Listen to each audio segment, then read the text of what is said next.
This channel is a not-so-proud member of YouTube's all-encompassing special society of heavily overwhelmed layout enthusiasts. Check any railway show, check any railway club, check any layout, check your own house. You'll find one of us somewhere.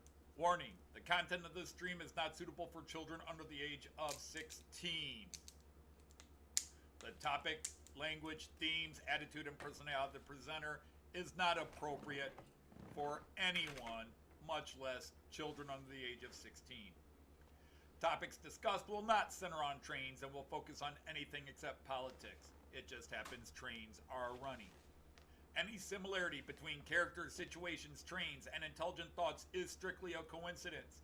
Any rebroadcast or transmission of the stream without the expressed written consent of Major League Baseball is strictly prohibited. Viewer discretion is advised. Remember the 3 rules for model train layouts and pretty much anything. It's your layout, do what you want as you want. Do not tell someone else what to do unless they ask you directly what they should do. Do not call out, mock, criticize, or insult another channel on your channel or anyone else's channel. Thank you for your cooperation. And see it, you'll love it, and it's all done in the best possible way. Hello, Knights of the Rhomboid Table. How are you? It is Friday once again. I hope I'm coming through loud and clear. Mike says it's on and working, so we should be good. Hey. So I'm going to just jump straight in before I babble and give the greetings to all the Knights of the Rhomboid Table that have gathered so far here, and more are coming in as we go. Brian from Finnerton Central. Sir Brian, how are you? Sir Andy, the hot dog pilot. Sir Jim of Hover Motion is here. Sir Jerry, the Caledonian, is here. Sir John Benicki. Sir Joseph Agliato, the Sergeant at Arms of the Knights of the Rhomboid Table. Sir Dave of Kiwi is here. Sir Leslie of Gilpin and his Railways is here. Sir Terry of Little History is here. Sir Andy of March West Junction. Sir Mick of 92. Sir Dino of the Model Railway Shed. Sir Randall of Ellison is here. Sir Simon of, or I should say, well, you're Danish, not German, so we'll just go with Sir. Sir Dino of Train World is here. Sir Paul or Lady Paris is here from Smallwood Junction. Sir Tim of Dowd is here, our CEO. Sir Tom Couples, our CFO, is here. Sir Chris of the Valleys 56XX is here. Nice to have you here. And Sir not appearing in this picture. No, Wolfsack Scenics, Paul, I believe, or did I screw that name up?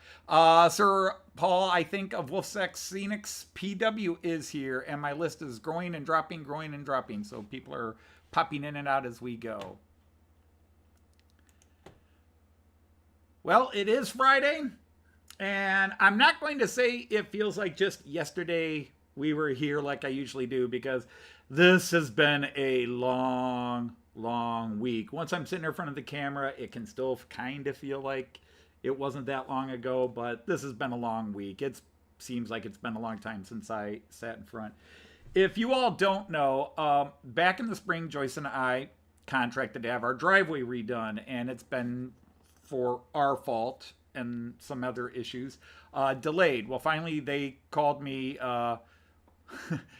last Friday and wanted to go to work on Friday, and yeah, thanks, McAfee. I don't even subscribe to McAfee. In the middle of my screen while I'm talking, boom, big ad. McAfee has scanned your computer.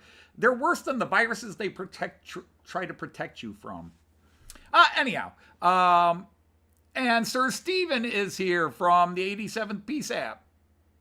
And I saw Sir Ray of Bertelson was here earlier, but said he's hanging out in the background. Sir Joel of YouTube is here. So anyhow, so they showed up Monday and immediately started ripping out the driveway. I had to run and get my car out of the garage and say, wait. I didn't know you were coming this early. I was waiting for you to show up and tell me you were, or call to tell me you're on your way, and I get my car out. And we also contracted to have them repave the floor inside our garage. So they're going to take the driveway and go straight into the garage. Well, Joyce and I had spent the weekend emptying our garage out and taking it to a storage place. And when we removed some stacked shelving that I had erected 20 years ago, we noticed there were some pretty good cracks in the wall. And when the contractor's foreman came out, he says, "Oh, that's bad. Apparently the back corner of my garage is falling." Or was falling. It has now fallen because they knocked it out. But Joyce and I, our small property, by American standards, we live in an urban situation. We got a small yard by American standards, a small yard. Our entire property is like 12 inches to 18 inches higher than all the surrounding yards next to us, the two side neighbors and the three neighbors behind us. And apparently over time, 60 years, 65 years plus since the house was built, erosion has eroded from underneath the foundation of the garage, and the rim foundation sank and cracked. And so the garage has been leaned out. The only thing holding it in has been a couple of metal pikes that they put into the cinder blocks, but those were bending from the weight of everything. And it was a matter of... So Jean Ricard is here in the background. Hi, Jean Ricard. You'll figure it out. Maybe you have to do a reboot. And Raymond Legs just came in. Sir Raymond of Legs, how are you, sir? And so it went from looking at, well, you've got a couple of options of what to do. And one of them is underpinning. Anybody that knows construction knows they'll dig a hole in the floor of the garage and they'll tear out a section and they'll do some stuff and put some rods and they'll pull the wall back in and underpin it and it won't go anywhere. Well, unfortunately, when they were cutting that section out to see if they could underpin, the entire side of my garage dropped anywhere from 1/4 of an inch to over 1/2 an inch, almost about 5/8 of an inch. It just chunk. And they freaked. They were like, "Oh crap, it's worse than we thought." Because that shouldn't have happened. Usually when they cut the big section out, the floor drops and not the garage. Instead, the floor stayed there and the side wall of the garage dropped. Oops. So now they have to, they spent yesterday knocking out the back wall of my garage. So this has turned into a major project. Instead of just getting the driveway done and a repaving of the garage, now it's completely lifting up my garage, redoing the foundation of my garage, putting in a new back wall and parts of the side walls. And yeah, that's a heck of a lot more money than Joyce and I were planning. Hey, Sean, how are you? Welcome in. Curly, I said it yesterday, but happy day after birthday, or as I always call it, your Womb Liberation Memorial Day. I don't call it birthdays. You weren't born. Today was not your birthday. Yesterday was not your birthday. You weren't born yesterday. It is the memorial of your birth. Or as I've been saying most of my life, Womb Liberation Memorial Day or Umbilical Cord Severance Cutting Day. But that's been my week. It has been just dealing with this, and then we've had rain, which has slowed projects. So my backyard looks like a World War I battlefield with the garage blown out from random artillery shell, and it's been some stress. And then I've hit the age where, since my kids have grown up, my yard is, I have a nice yard. I like grass. I don't like a lot of, Joyce has her flower gardens around the edges, and then I have a big, nice, well, I shouldn't say big, it's still a small yard, but a nice grass area in my front yard and backyard, and that is just obliterated right now between moving equipment and everything. My beautiful grass yard is gone. There's Jean Riccardi, finally made it in. Okay. Yeah, it's one of those cases, whenever you're doing a major project, and this is something a lot of people don't understand, but my dad was in the trades. My dad was an electrician. He worked mostly as a maintenance supervisor at a factory, one of the old American automotive factories. He basically was the guy in charge of keeping all the machines running. He was a jack of all trades. He was a journeyman electrician. He never took his master's, but there wasn't a construction job my father couldn't do. My father could drywall with the best of them. He could carpentry with the best of them. Electrical work, plumbing. My dad did it all. There are 3 houses in the city of Toledo that my dad and his brother built themselves, from pouring the foundation to everything going up. My dad had those skills, and he tried to pass on what he could to me.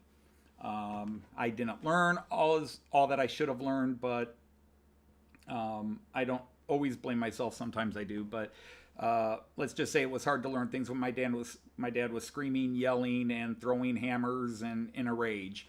But it is what it is. But I learned what I could at the time. I just wish I had learned more going back. But anytime we're going to remodel this bathroom. We're going to remodel this kitchen. We're just going to take it out and put in a new floor. If you're not expecting to find at least one major disaster behind your work, you're a fool. If you don't find it, that's good. You're lucky. But always expect it to be there, and always have a 20%, whatever you're planning on spending. Hey, it's going to cost us this to do the floor, and it's going to go. You better bump that up by 20%, because you're going to deal with problems you don't know are there, that other people may have put there and hidden. Or things that just wore out over time. You always got to expect that there's something wrong and be ready to deal with it. So, was I expecting my garage to have to be totaled and have the complete back wall and part of the foundation relayed? No. Was I prepared for it? Mentally, mostly, because you expect. Anytime you do something like that, you expect there to be a major crisis. Even when I'm redoing the bedroom, that I just got finished redoing, there were some things that were major problems I had to sort out and fix myself, rather, because I didn't want to call pros in. But sometimes I've had to call pros in. When I was redoing the bathroom, I had to call in a professional plumber to fix a problem. When I was redoing our kitchen, I had to call in a professional electrician because there was something in here. I was like, I don't get this. And the best thing in the world was the electrician came in, opened it up, and said, I don't get this. I was like, okay, it wasn't just me. It wasn't like a lesson I missed from my dad. But he was able to sort it out a lot faster than I would. So anyhow, that's the happy little world Joyce and I have been living in this week. And then we've had rain this week. So that has just stopped most construction, because they can't even get their bobcats through the mud that is now my driveway to lift up all the heavy cement blocks they've broken out to load onto a dumpster. The bobcat is sunk in my backyard. It's just going down right now. It's going down like a lead balloon. All right, so anyhow, that's that. Let's go on to what trains I'm running. Has anybody else come in that I have ignored? You built a town in a week. Yeah, well, I've built a town in a week too, with just an HO scale. So anyhow, let's go and show you what we're running today. Today's a little weird theme. I don't know if you guys are going to like this or just say, you know what, I usually like watching his trains run, but this was a little boring. But let's go and show you what I'm running today. Today I'm running all the little guys except for the new locomotive. There it is. There's the new Alex locomotive. And again, if you're looking in this camera as I am right now, it looks green. It definitely has more of a green look to it. But if I go back there and stare at it, it's blue. So anybody who watched my video, and not a lot of people did, but anybody who watches that video, I complained a little bit that I knew this would not match the cars. I knew it would not match the cars, but the actual version of this does have green, a more greenish tint to it, kind of what you're seeing there, because I've actually seen that paint job, that livery, live and in person when I've been in Germany. And it's definitely greener, and this looks close there. But as soon as I turn around and look at it off camera, it's pure blue. The lights give it, the LED lights give it more of a green effect. But in reality, if you sit there next to it, it's actually blue. But anyhow, that's what we're running. I'm running all these short Regios today. I'm running all these little commuter trains. I I've been thinking of doing this for a while, and I finally just thought, let's let all the little guys out and play. So I've got in front of you that just lit up, I got a Class 442 EMU. This is called the Talent 2. So we'll get him going.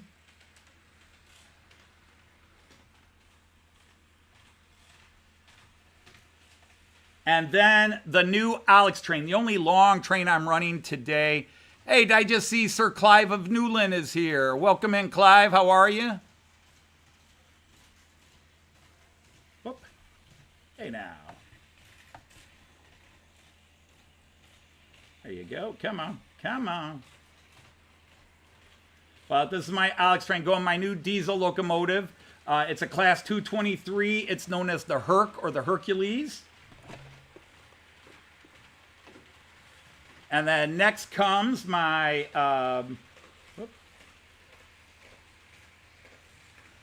my 440 EMU from NordWestBahn. Whoa, whoa, whoa, whoa, not so fast, dude. I was trying to give you a bit of a slow start. And then my two Class 648s, the Deutsche Bahn Regio Class 648.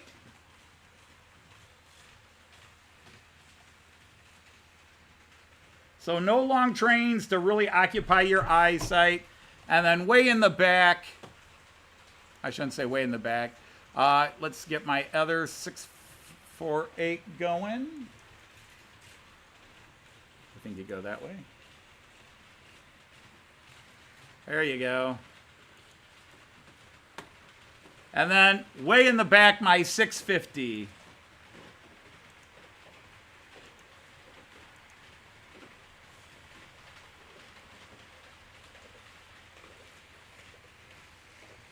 Hey, Sir Andy of Dobson, how are you? So I'm going to go to the multi-view now, and then we'll do close-up views just so I can catch up with chat. I have not looked at chat. If people have asked me a question, I have been babbling on, and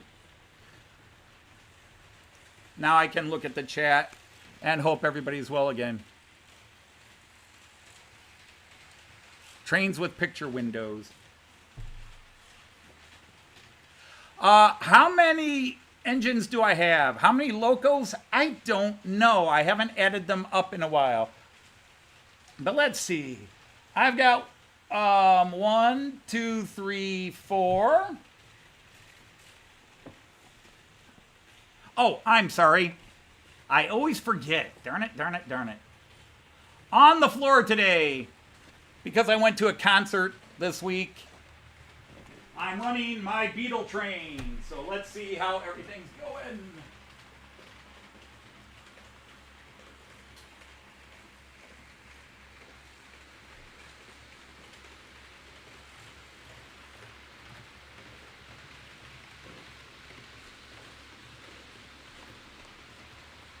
We're running the Mallard with my Beatle albums wagons.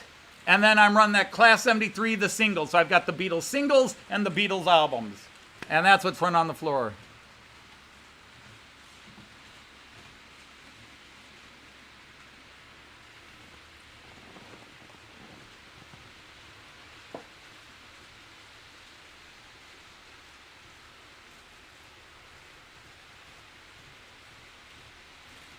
Mallard unafraid. Now you hold on there, Tim JD. It's pulling Beatles. That is not demeaning. That is uplifting. The classic British steamer pulling the classic British musical band that changed the world. Come on now. The steamer that changed the world with the band that changed the world. I can't think of anything more honorable.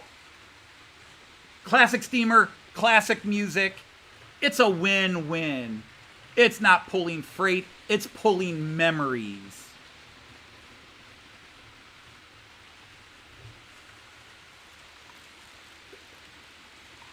Yes, I do know the Liverpool legends.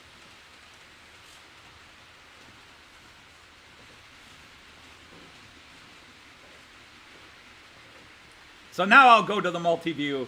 Okay, so how many locos? Now, Simon, as far as I know, that particular car, now I was just looking, Miraklin recently reissued them.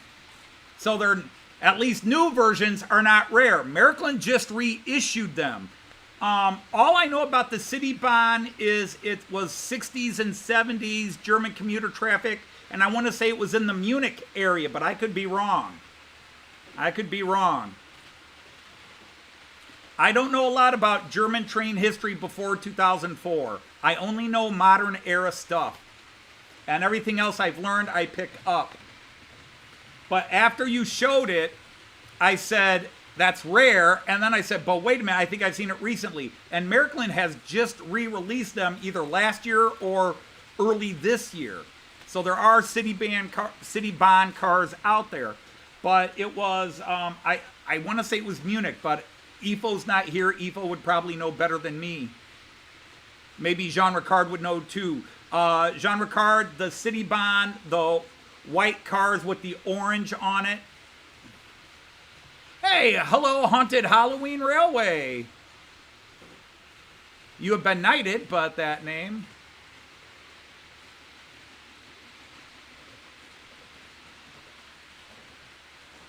Yeah, so the one you held up just looked old, and I'm sure it's probably 70s era.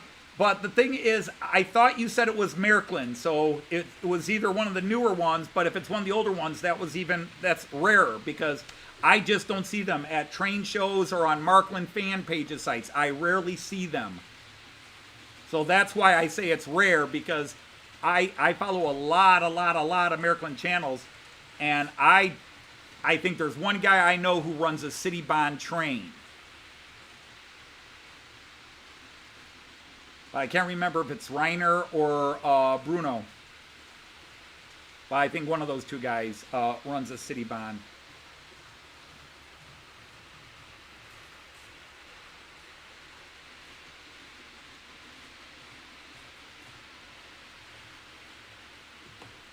Well, I don't have a link to the video, but I will try to go to my Windows.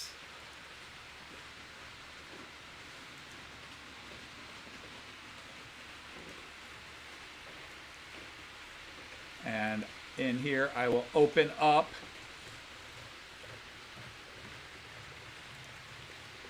here. I will open up, where is it? Train stuff, free stuff. I will open up Modell Bahnschaft Lippe. Open. And I will click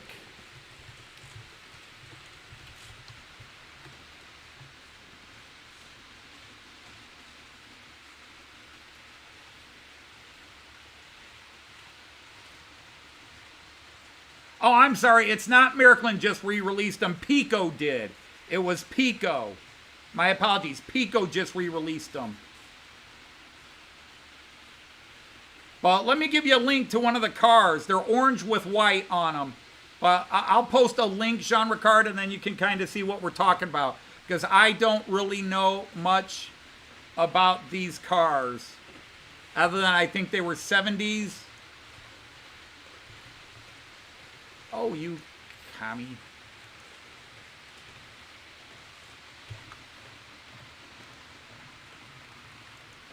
Hey, Ian, King Fox Junction is here. Did you get any rest? Because you said you had a busy day, I think it was today, and didn't get much rest the day before and the night before. So I hope you're okay.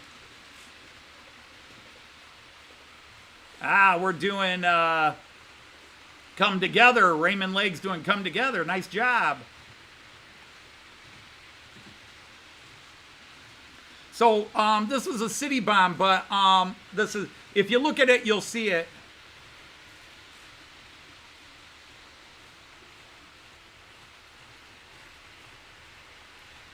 But I'm putting up the just recently released Piko ones, just as an idea.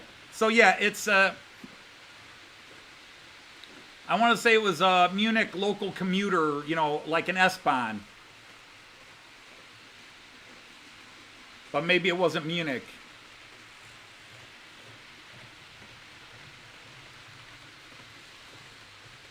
But these are actually kind of sharp. They, from what I understand, they come with, I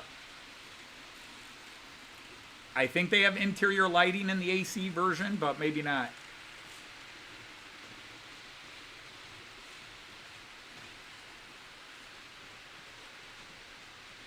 But they were pulled, and yeah, Piko even makes the locomotive in the same livery.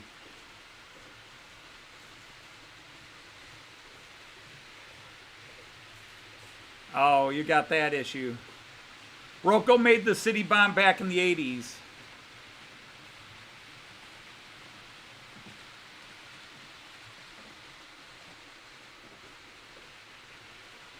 So yeah, my thought was it was some kind of commuter, but maybe local commuter. Not, you know, maybe S-Bahn, but since it was pulled by a 218, that wouldn't be an S-Bahn.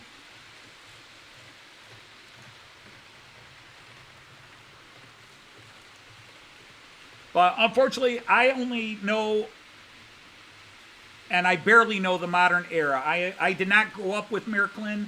I did not grow up in German trains. I'm just an American that got into German trains a few years ago. Well, hi, Nancy. How are you doing?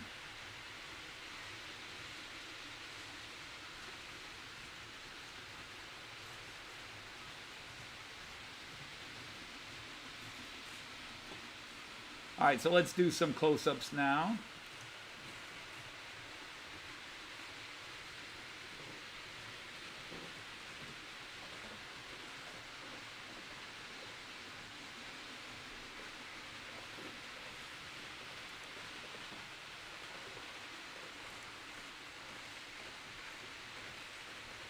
The Regio's going faster than the NordWestBahn.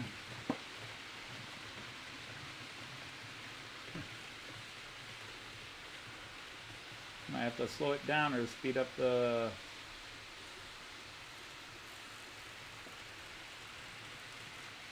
Whoops. There goes that Alex train. What I gotta do is get some end of train lights on one of these. Like the gray one. Put some lights at the end. It's from the line Cologne, Gummersbach. So it's Cologne. Okay, so I was way off. See, there you go. You quickly learn your lesson. Don't ask me.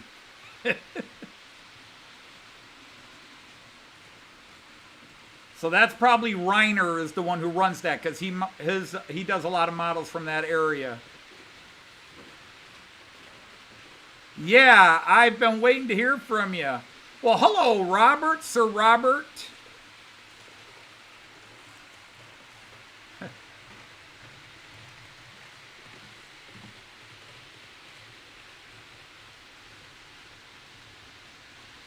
I still haven't figured out the way where you can just automatically rotate through these. Well, there we kind of got a view of most of them. That was kind of cool. You had one after the other. So Robert of Train Set. There you go.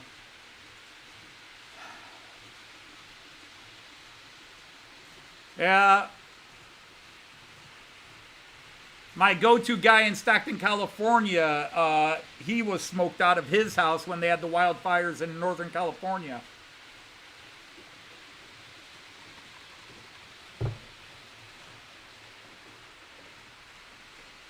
We were smoked into our house when we got back from Germany in July. We didn't go outside for the first week because we had the Canadian wildfire smoke warnings here, and Joyce's asthma just did not allow her to go out.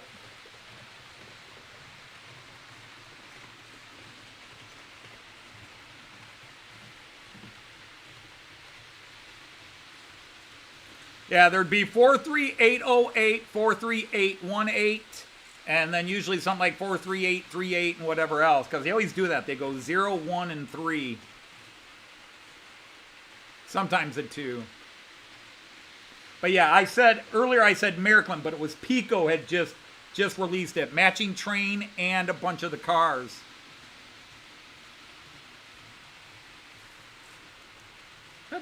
Nobody there now.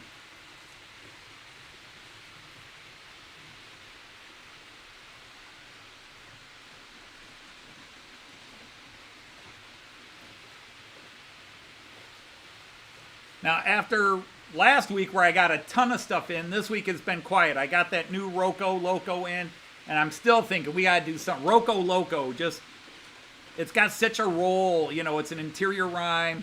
Roco Loco. He was Roco Loco! Mick is pissed off. He can't. Oh, I'm sorry, Mick.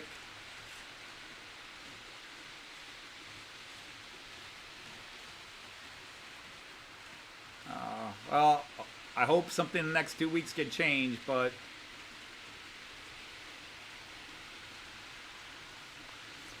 the only other thing is, anytime something, and this it's going right next to me here now. This Alex train, I ordered it back in January. It was part of Lint or Roco's new for 2023. And there's actually a little bit of a story I didn't talk about in the video, and maybe I should have. Roco had announced the red 218 I have and this Hercules, this class 223.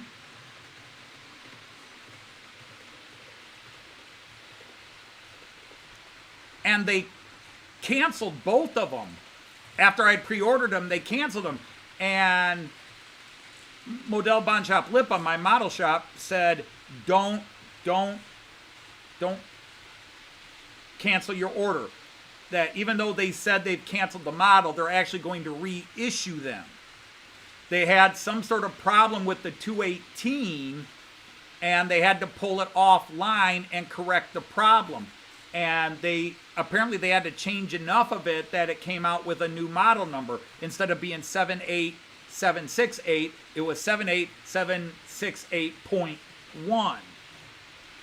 The Herc, they canceled before it went on production, and then they fixed the problem. And I don't know if it was the same problem between both locomotives, you know, something with a certain gear that they were using on both of them.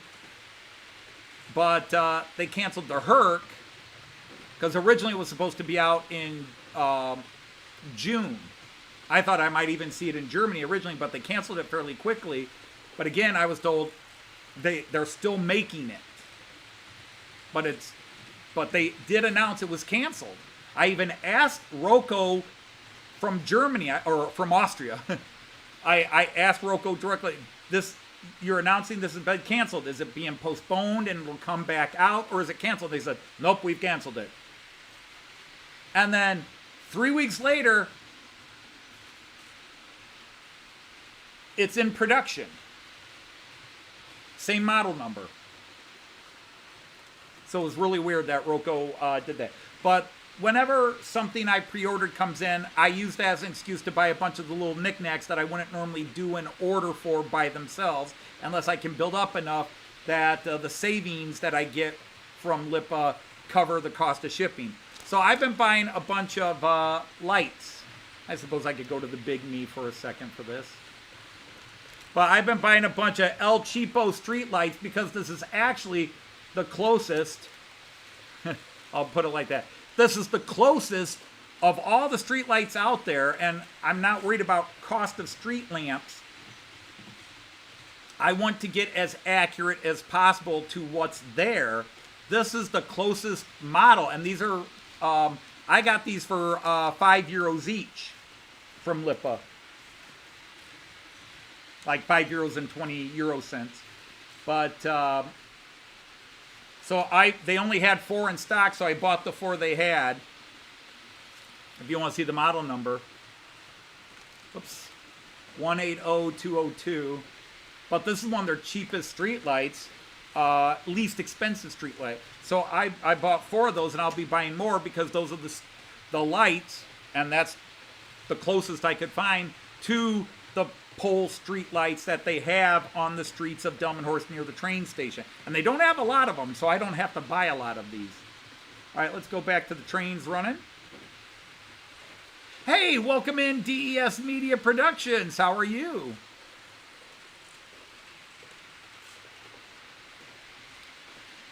Chris, which one is releasing the US Jibo?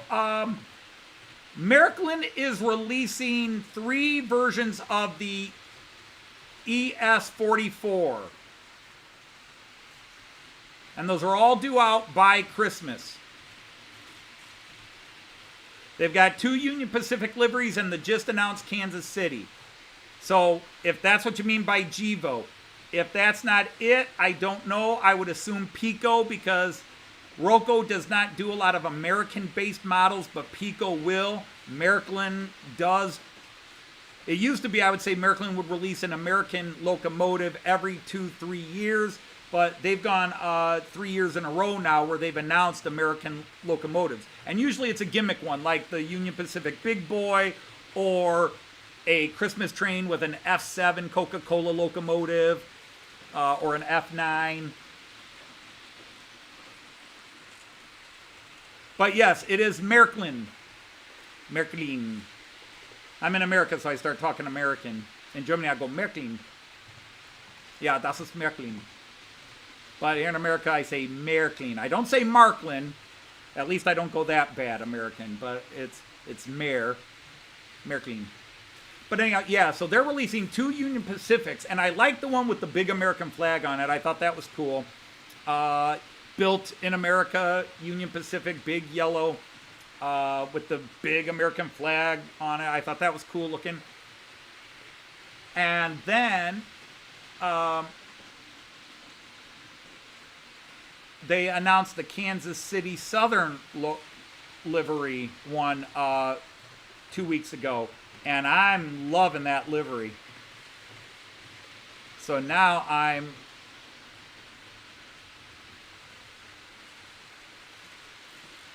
Yeah, the key word there, Raymond, is used to. Used to. Lima used to do everybody.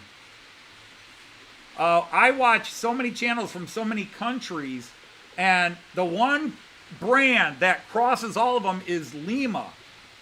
And back in the day, Mahano did every country. Mahano did a ton of American stuff and German stuff, but also all those Southeastern European stuff. Greek trains and Bulgarian and so forth.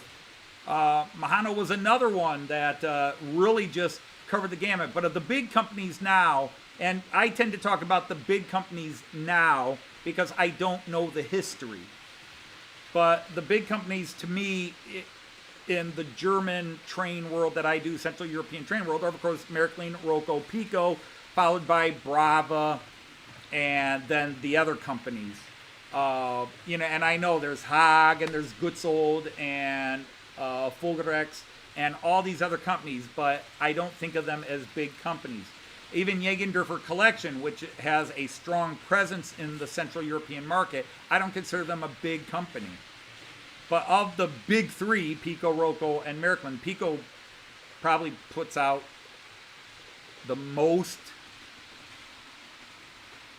American stuff.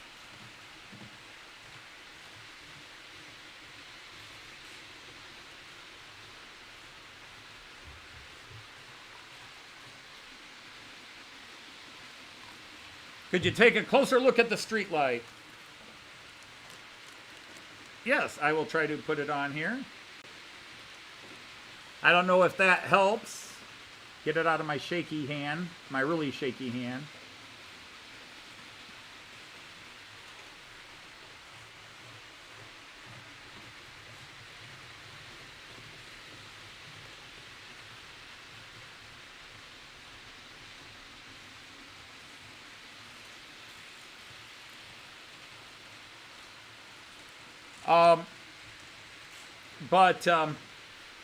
Yeah, because the ones at Delmenhorst actually look like old American iron skillet frying pans tipped upside down. I mean, they're straight out of the 60s and 70s. I don't think they have modernized them since then. Yeah, I have seen Piko release Greek stuff since I got into the hobby. Again, very rarely. Jägendorfer Collection and Roco will do Hungarian. Märklin will do Hungarian. Piko does Hungarian. But of the big 3, Piko probably does the most countries. That's the, since I've been in the hobby, 2016, Piko of the big 3 Central European companies, Piko is the one that does the most countries each year. Roco really focuses on Austria, the Czech Republic, Hungary, And then, of course, Germany, Switzerland. And then, yes, they do, okay, we're going to do a Danish one. Okay, we're going to do a Polish one. Okay, we're going to do a French one. But they really don't go massive into that because, you know, Fleischmann, before it was bought out, obviously did a lot of countries too.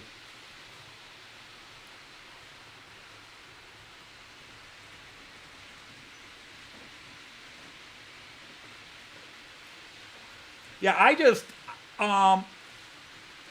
don't get exposed to a lot of Mahano.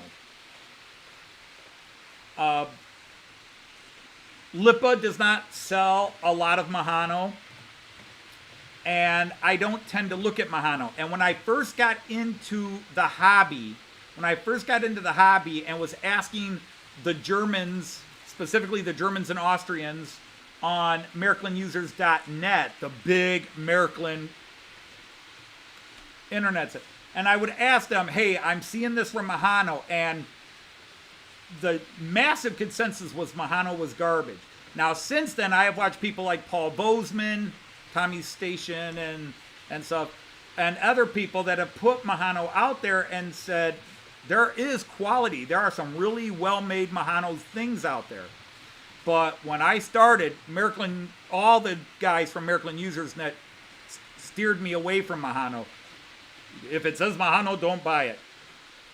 Unless maybe it's a Slovakian train. They do the Slovakian ones okay. But now I have since encountered people where, and I only have one thing Mahano, and that is that container car, that double container car I have that has the Max Bogle stuff on it. That was from Mahano.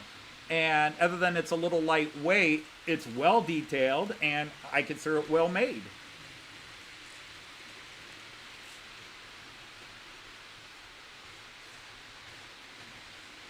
Mick, I've already got the first advent calendar. The other one has not come in yet. I'm expecting it to come in the next couple of weeks. But I already got the Noke. The Noke calendar is sitting right below me right here.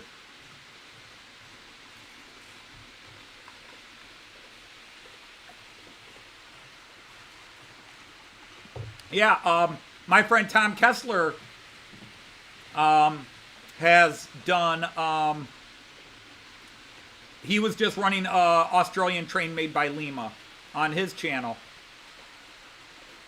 So Lima was an Italian company. I think Hornby owns them now.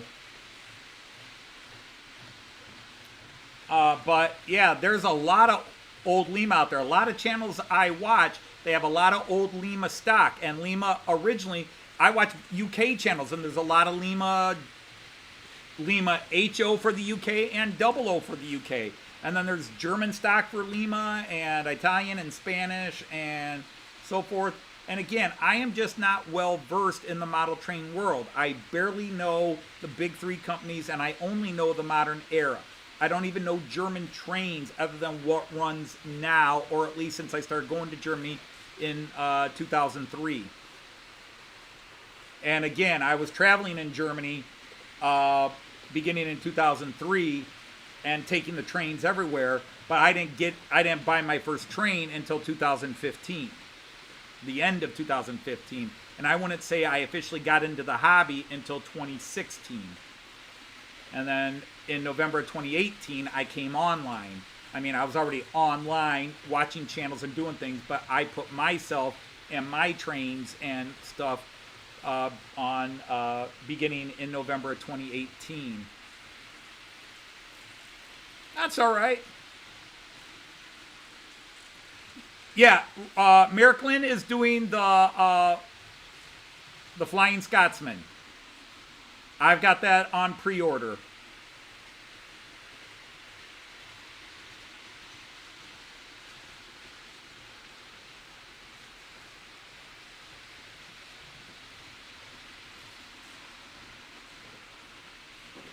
Fitterton, how many streetlights do I need? 12.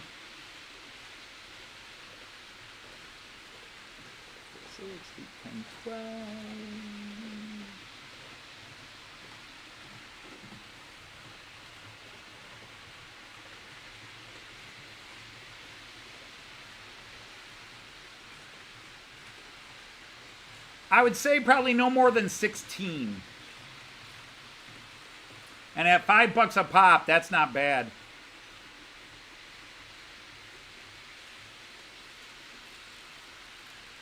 So I've got 4 now, so I'd need 12 more.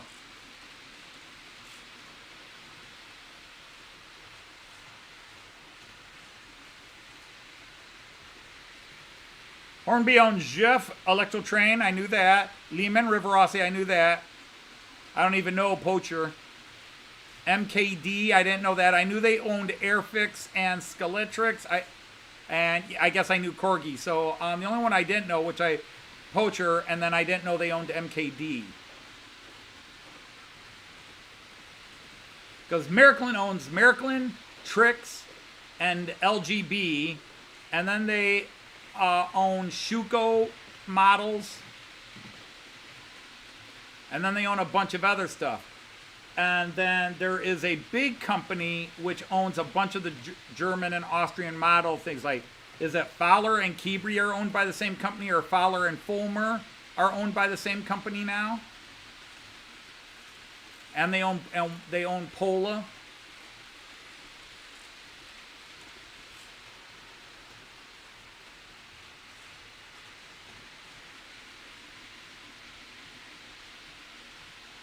Well, that was something. Matt Slade just did a video of a what was the train he just did the video on? Not the name, the type of train. A new Hornby and an old Hornby, and they're both 00, but the new one was noticeably smaller than the old one. It was noticeably a little bit shorter, a little bit less tall, a little bit skinnier. It almost looked like an HO train next to a 00 train. Yeah, the P2. Thank you, Andy. Yeah, it was a P2. Yeah, that's right, Simon. Keebry and Volmer are owned by Wiesmann.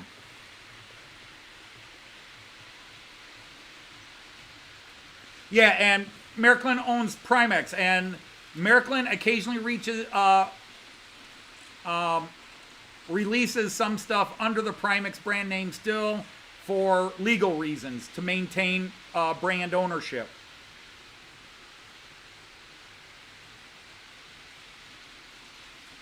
Could have come from old Lima and HO. Well, according to them, it's new tooling. Hornby is owned by its shareholders. Well, that's true. But many public companies are owned by their shareholders. So, hey, Kieran, how are you? Welcome in, Sir Kieran of the J94.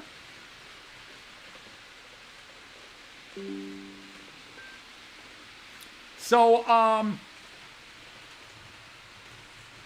Brian has sent a photograph. So I must check a photograph. I should be changing my views around. Let's do that before I go mucking about with somebody else. Let's see which view. Well, let's go to floor cam for a minute. Let you guys see the 00 stuff running.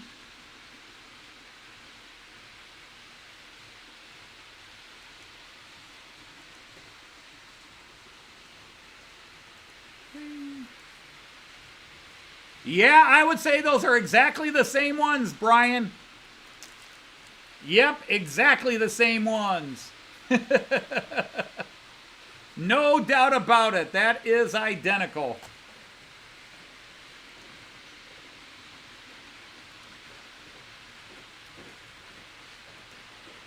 That's not even twins. That's clones.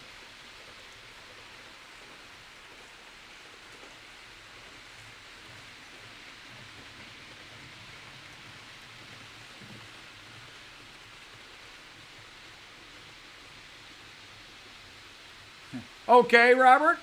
Well, you'll see my comment if you haven't already.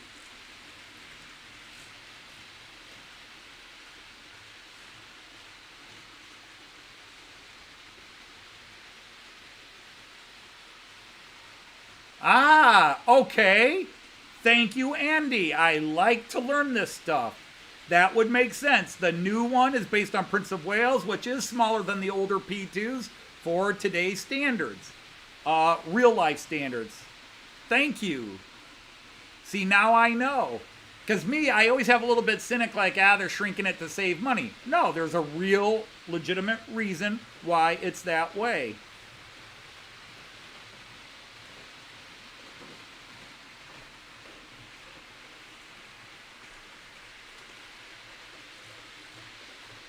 But then Miraklin is owned by a giant toy company called Simba Dickey. Well, let me know what you want for them, Brian. I'll take them off your hands. In fact, if it's still coming to Getz time, you can just hand it to me at Getz and I'll hand you some money at Getz. And it don't get any better than that.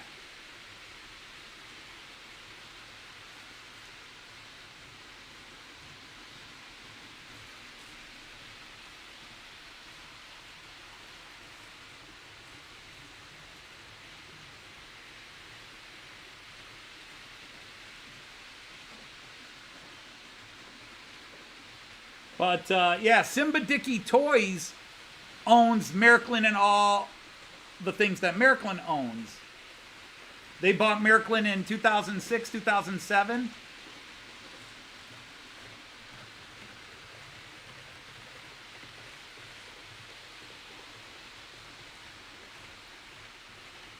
Well, Mick, that's how I am, because you're getting back into the hobby.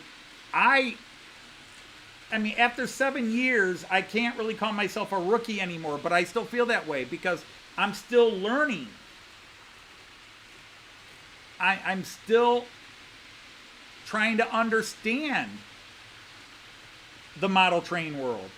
And I don't need to understand that much. I'm happy with what I do, and I'm happy with what I have. But I do get people. I have friends, and that, and I put friends in quotation marks because sometimes I wonder if they are friends, but they nag me about, they even will kind of, make kind of snide comments to me about, I don't change anything. I don't do anything, that I need to challenge myself. I need to, there are so many things that I should be doing with my trains and layout, and for the most part, I ignore it. But yeah, it does bother me a bit when people just don't understand. I'm happy with what I have, and then when I'm ready to build more, I'll build more. But I don't need block detection. I don't need 6 layers and mountains and tunnels. My pleasure is watching my trains go in circles, looking at each train and remembering all the times I rode that train in Germany, the conversations with my students, the conversations with Joyce, the funny things. And the last 50-some years of my life were very challenging and very hard. So my hobby, I want to be the exact opposite. I want it to be easy, where I don't have to work hard. I don't have to think. I don't have to do anything to please anyone except myself. And I know we all say rule 1, but this goes above and beyond rule 1. Hey, Dave, you got to go. All right, take care. Thanks for giving a little bit of your time and hanging out with us.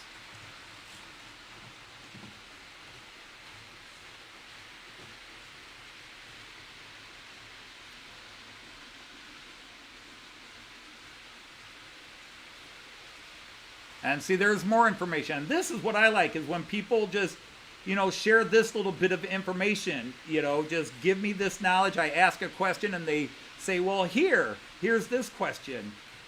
Here's this.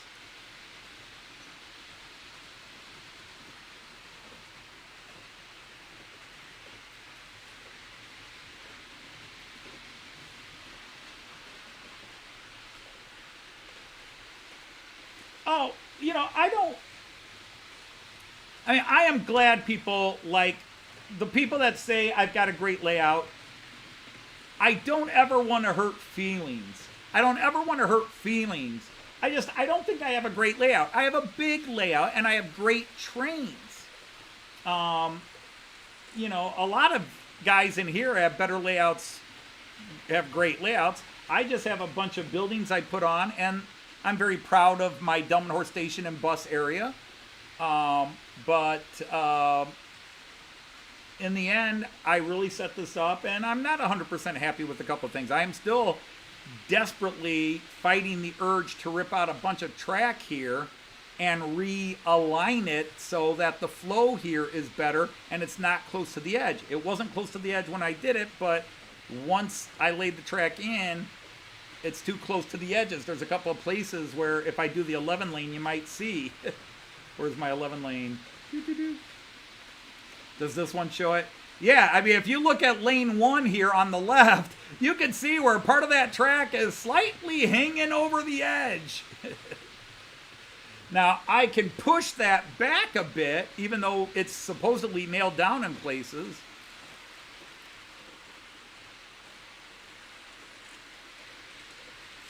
So, you know, everybody does things their way, and that's the type of person I am. I don't ever look at somebody and say, you should do this. And I love watching Everard Junctions, very meticulous. Everything's got to be exactly the way it was. Even the scraps of garbage have to be exactly the way it looked to him in his memories of 1988 England, wherever he's modeling in England. You know, very meticulous, because he doesn't ever say, you have to do it this way. He says, this is how I am, this is who I am. And then you got Sam, who runs it on the carpet of his bedroom with a bunch of Legos and cardboard cups and things he just scrapped together, and it's all the same. I mean, our friend and loyal member of the Knights of the Rhomboid Table, Tim Dowd, he hasn't run his trains in video for a while, but he's got an amazing collection of trains, and he has a cool run in his bedroom, and it's awesome. I love to watch it run. When he puts his video on, I watch his trains as much as I watch mine. And then I type on him, okay, that's a warship, right? Tim, is that a warship? Yeah, okay, that's a warship. All right, what's that class? Because I've realized I like the UK warships. I don't know why, but I like them. And then everybody in the UK loves their diesels, their Class 37 diesels, and I look at Class 37 diesels and go, okay, they're classic. Everybody in the UK likes them, but they're not even remotely close to an attractive locomotive to me. I don't know what diesel or electric locomotives are attractive, but if you said, what do I like better, a German BR440 or a Class 37, I'd say the BR440 Well, well, let's say, which one do I like better, a 218 or a 37? Probably the 218. What do I like better, an ES44 or a Class 218 or a Class 37 from the UK? I probably like the American ES44 the most in terms of just how it looks construction-wise. It just looks cooler. But that'll just get me in a lot of hot water, and I'll probably get a couple of dislikes for that. He says he hates the 37. I didn't say I hate the 37. I just said I don't find it an attractive loco.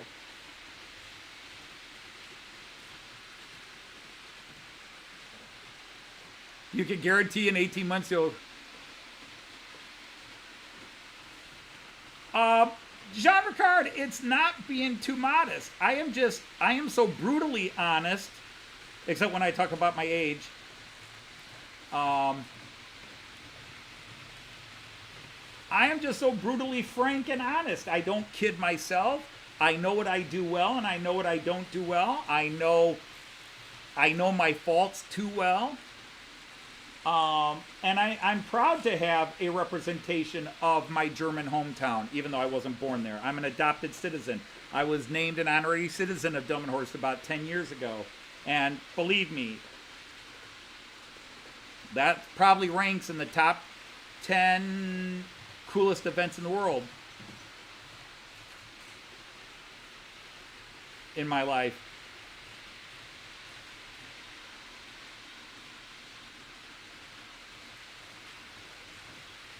Haven't done the bridge view yet, have we? All right, let's go bridge view. You know, top of the list is Joyce. Meeting Joyce, dating Joyce, marrying Joyce, and spending the last 40 years with Joyce.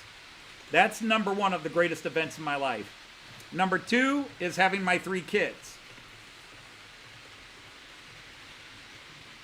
Now, my kids might go, you put us number 2 behind Mom? Yes, I did. Mom and I were together for life. Kids, we raised you to go off and live your lives. I still love my children, and love is love, but Mom, meeting Joyce and the way my life changed after I met Joyce is still the greatest thing that ever happened. And then having kids, I just hope my kids thought I was a good dad. I didn't have a good role model for what being a good father was. So I just played it by ear, and just the key thing is my kids always heard me say I love them, and I tried to be supportive of my kids. And if my kids messed up, I didn't throw them out of the house, or, I might even growl. Like, kid calls me at 2 in the morning, Dad, I've got a flat tire, and I can't do this. Like, I told you how to change a tire, but I get on my coat, get in my car, and I go change their tire for them. I'm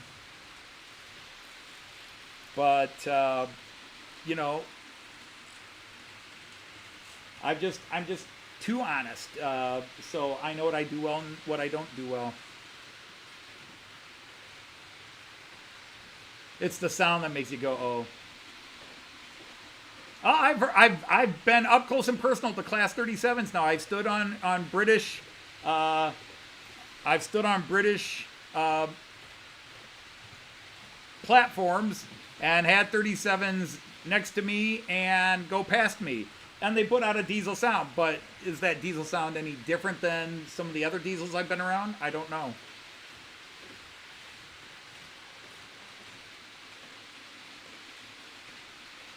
No better sound than a Deltic. Gotcha.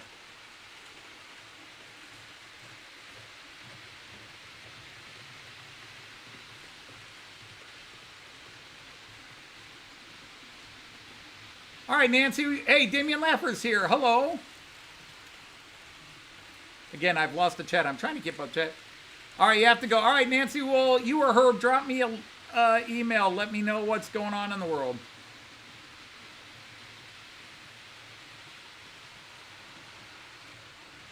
Oh, yeah. Yeah, and I've got a great grandson in Cayenne. Do I want more grandchildren? Of course. But, and I will love all of my grandchildren equally. I will not love Cayenne more than any other grandchild that comes along. I wish Cayenne had cousins. I wish Cayenne had siblings, just so that Cayenne wasn't alone as a young little guy. But he's very bright. He's very funny. He oozes personality. And yes, I'm biased, but I think he's the coolest grandkid in the world. He's the coolest near 3-year-old in the world. And he will charm the socks off of anybody. The kid is charm and charisma cubed.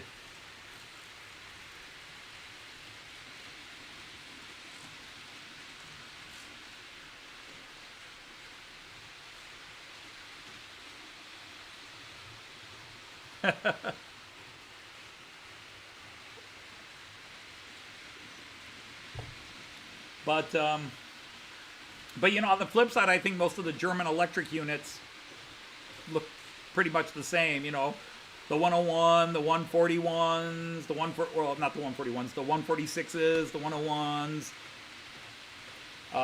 the 180s, most of the 180 versions, the 186s, 187s, 189s. They all kind of look basically the same, variations of a theme.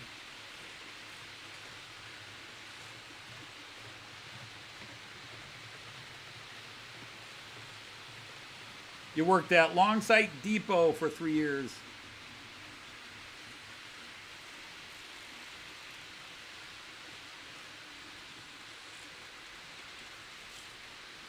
Virgin trains.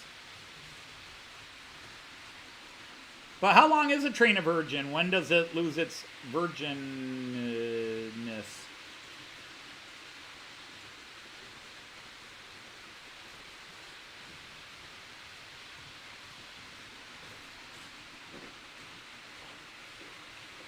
I mean, wasn't that false advertising when they ran in the UK? They were Virgin trains. It's like, are you kidding? They've been everywhere and everybody's been inside of them.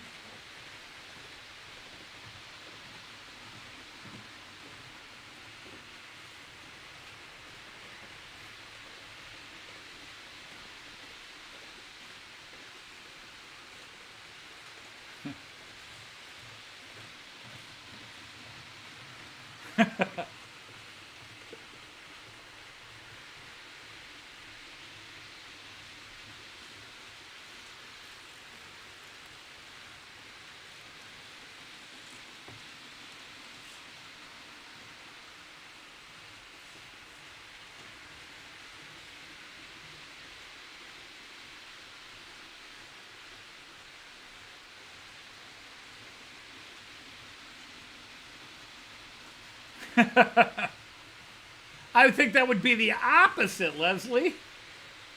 From the shape, you would think, no way. Well, I'm glad you like it, Jean Ricard. I thought it'd be a little different. I just didn't know if it'd be boring because you'll have a lot more empty space.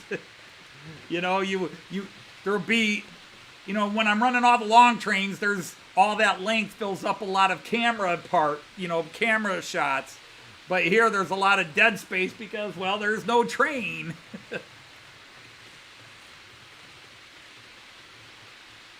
But this is probably a little more like Delmenhorst where you have a lot more regionals coming in.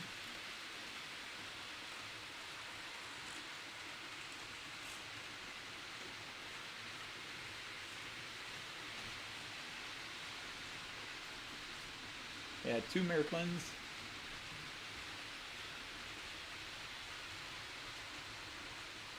I've got 2 Miraklins and 4 Rocos running. No.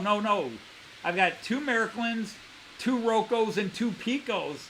Speak of the big 3, I just now realized that I've got 2, 2, and 2.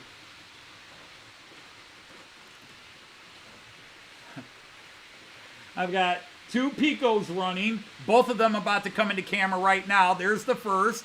This is a Piko with a great video and story behind it. And then coming up behind it, that's the Piko 440 NordWestBahn. Here's the Piko 442, the Talent 2.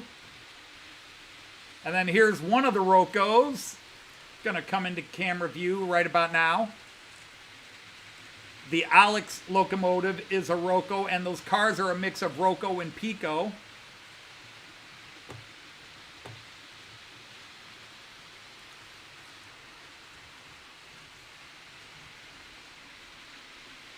And then, is it coming around? Yeah, coming into view right about now. To the right of the screen. Right there. That's a Roco. That Class 650 is a Roco. And then the 2 Class 648s. That one right in front of you there, the blue and yellow NordWestBahn, that's a Miraklin. And the other one will be coming into view in about 4 seconds. 4, 3, 2, 1, 0, 0, 0, 0. All right, about 7 seconds. Oh, that's right. He's right there. There he is. That guy there, that other red, that's also Class 648. That's Miraklin. So 2 Rocos, 2 Picos, 2 Miraklins. And then 2 Hornbys.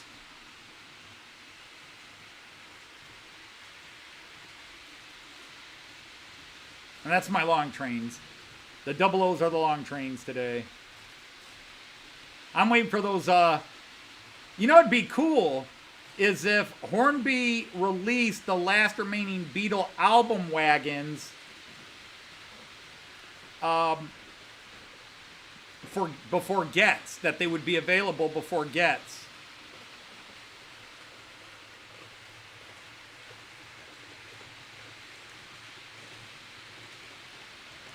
Wow, did the chat die? Did everybody leave? Jean Ricard's comment has been the last comment on there for a while. Quick, people type, say something. Ah, there we go.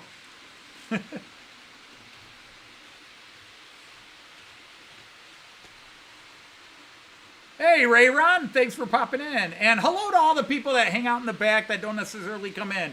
Mark, if you're back there, Colin, David, if you guys are back there, hi, hello.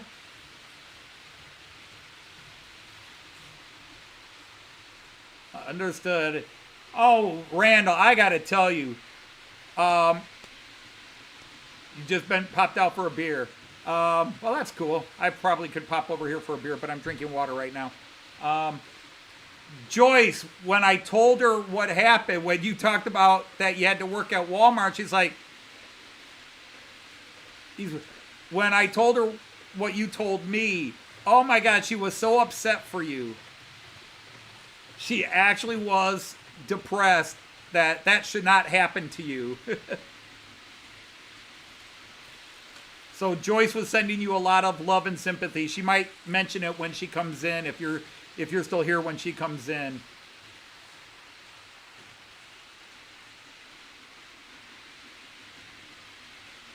That's curious, Chris. I don't know. Because the one thing I'm really mad about with Hornby is they're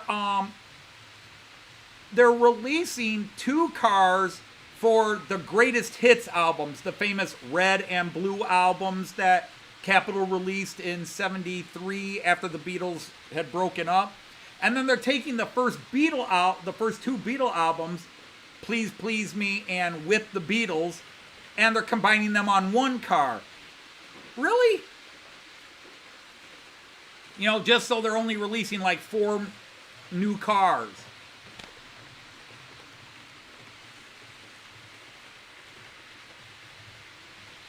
That's just utterly stupid.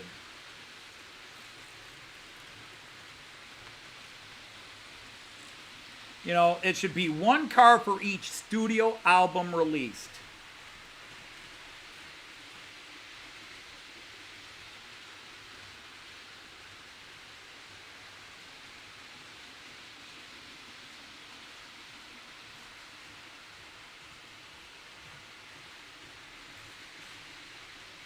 Well, I appreciate that, Ray. I appreciate anybody. As an avid Beatles collector, I would like 1 car for each of the albums. And I could care less if you made the greatest hits album. I could care less about those. Those aren't studio albums by the Beatles. Those are greatest hits albums. So get the missing albums, which would be... let's see, how many Please Please Me, their first album. With the Beatles, their second album, which kind of became their first album in the United States, but was changed to Meet the Beatles, and the songs were changed, of course. Anybody who knows the UK and American albums are very different until you get to Sgt. Pepper's. Sgt. Pepper's is the same. And from there on in, other than Yellow Submarine, which was only an EP in the UK and was a full-fledged album in the United States. But yeah, so, and then Hard Day's Night. So they're missing those first 3 albums. And then they're missing the White Album and Abbey Road. So that's 5 right there. That's 5 studio albums they're missing right there. Now, they did Yellow Submarine as a separate, which technically in the UK was an EP anyhow. So then you could release the 2 greatest hits album as a double and just make it 6 cars. What's the difference? 5, you're not getting them all out on 4 cars anyhow. You're doing 5 cars. Why not just the 6 car? Or save the greatest hits albums and release them as a separate set. The Red album, the Blue album, the live at the Hollywood Bowl, and then do an anthology car, and that'd be 4 more, and then you would have 4 sets of 4 cars and have a 16-car rate. But that's me thinking. Well, hello, Sprue and Glue. Welcome in. We've got a Night Shoe.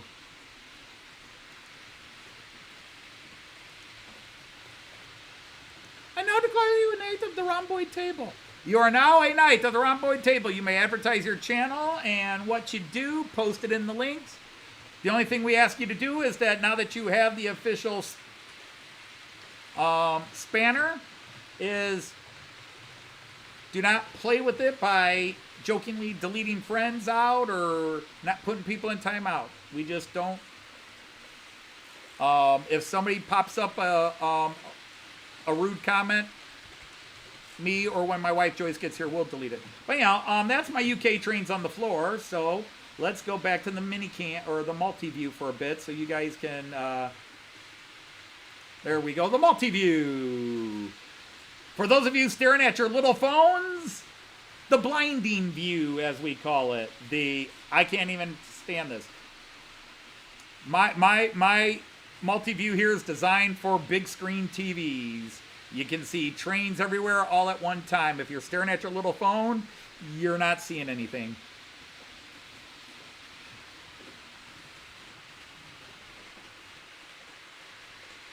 Well, Live at the Rooftop was a concert. They never actually even released the concert footage of that, because that technically goes with Let It Be, both the album and the movie, which got redone by Peter Jackson. The whole Get Back sessions there. Because that's the thing, everybody always thinks Let It Be is the last album. It was the last released album, but it was recorded before Abbey Road. Abbey Road was the last recorded Beatles album. Now, yes, Paul and George and Ringo did go back and touch up some things on Let It Be after they finished Abbey Road, but they were just redoing small parts of certain songs. They didn't re-record anything after it. So Abbey Road is their actual last studio album, even though Let It Be was released after it, because they were just so disgusted with Let It Be, they shelved it. And it's got some great stuff, but it is not. And I will say I don't think it's their best album, but I know many people that Let It Be is their favorite album. One of Joyce's favorite songs is The Two of Us, which is why we did it. That was one of the songs of all our parody songs, our joke songs, and I'm hoping to get some more out this week. It's just every weekend there's been something, and then I try to talk to Joyce about come singing, and she's either tired, has a headache, something like that. She's just not up to singing.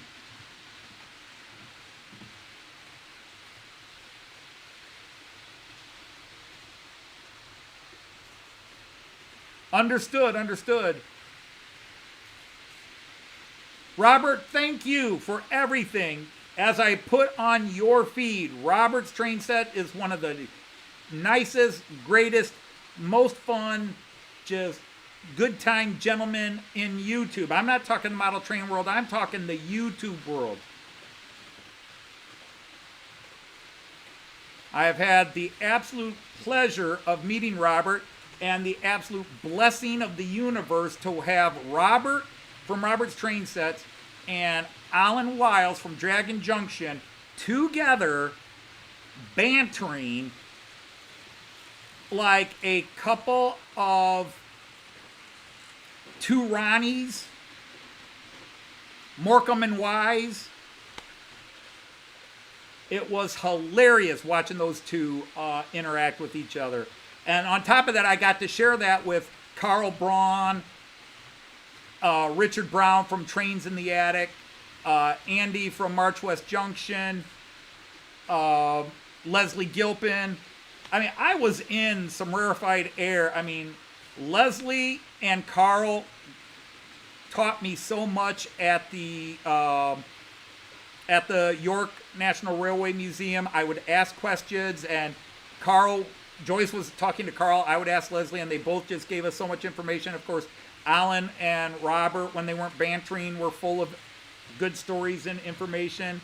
And Andy from March West Junction's just always been there for me.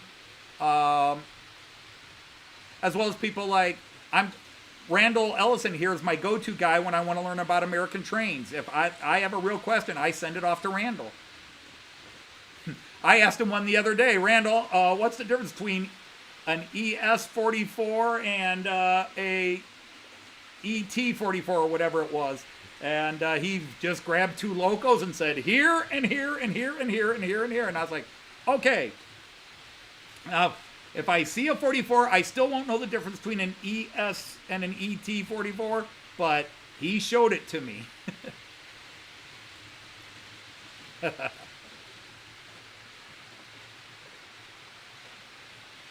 The guitar magazine. I had a huge Beatles memorabilia collection, and I lost most of it in a flood because I was away at school and our house flooded, and nobody thought to go into my bedroom, which was just my bedroom by that time because my brother had moved out and moved upstairs. And nobody thought to go downstairs in the bedroom and save all my books and albums on the bottom shelves when our house flooded. Nobody thought, oh, there's water coming in the house. We should go save Anthony's stuff. Nope, they just let it all. I lost so much memorabilia. I probably lost about $10,000, $15,000 worth of stuff, which I didn't pay that much for remotely. But I had an original, the taped over version of the Beatles, the Baby Butcher album of the United States, the Yesterday and Today album, known as the Baby Butcher cover. And I had a bunch of magazines, Beatles monthly magazines, stuff like that, collected. Old 1960s Beatles bubblegum cards that people at garage sales were throwing away. And I'm like, it's Beatles! And I would get it for like $1 as a kid. And I had all that stuff, and it was all destroyed. All right, Simon is taking off. Good night. Have a great night over there in Denmark. Along with Jean Ricard, but Jean Ricard might already be having a great night. He's probably sleeping right now. No, I'm just kidding, Jean Ricard. No, I'm not. But yeah, we're just running the little trains today. But this run here along the back that is almost 23 feet long. It's about 22 feet 9 inches, so 22 3/4 inches feet long. 22 feet 9 3/4 inches. So almost 23 feet along the back.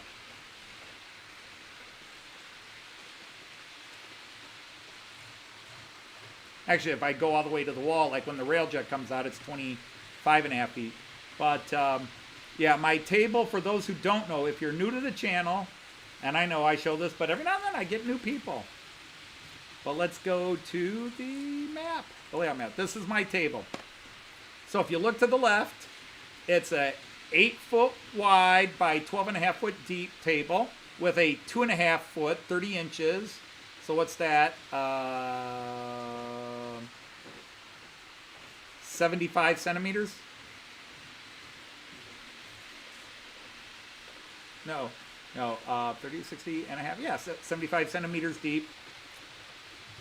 6 foot wide center area here, right here. And then that side on the map is 8 foot wide by 11.5. So it's 8 foot wide, 6 foot wide, 8 foot wide. But of course the run isn't, so that adds up to 22, but there's a little bit added on to the back. So it's just about 23 feet across. 22 feet, 9 inches across.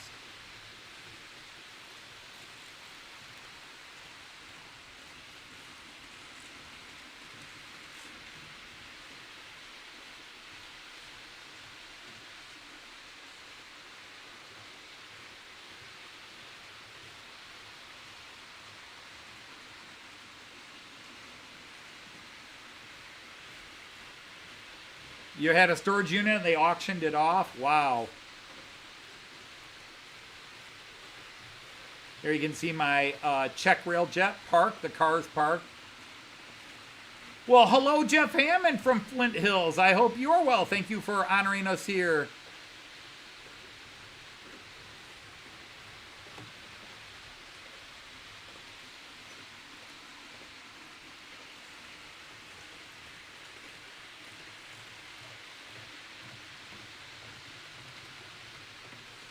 But that's that, passing was that new Class 223.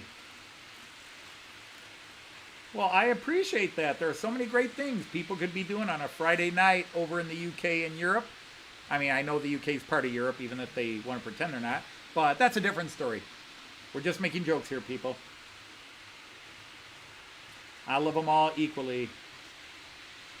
Joyce and I loved the month we spent in the UK last year. It was definitely one of the all-time coolest vacations we ever took. The people we met is what made it so special. I keep catching the Alex train. Oh, maybe I can go to station view. All right, so here comes this guy through Dumb and Horse Station. And then the Alex train should be coming up into Dumb and Horse Station here any second now. There he is.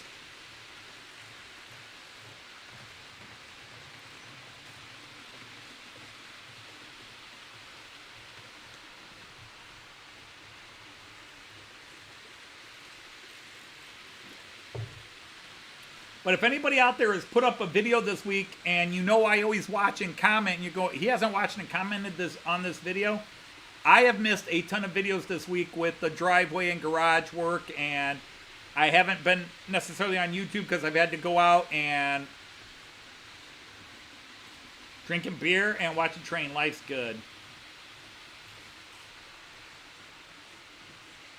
I won't argue with that. I could add some things to it, but...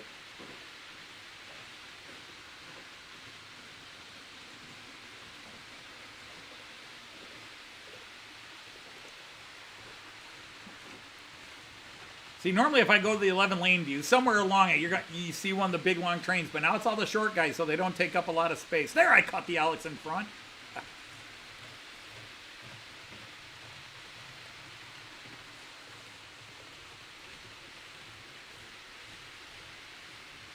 That's right, you said in one of your last videos you were taking a layout on the road. Oh, there's Jean Ricard. Heard his name, pops in. He's like Candyman or Lawnmower Man or Beetlejuice. Say his name 3 times, he'll show up. Oh, we still got half an hour till Joyce gets here.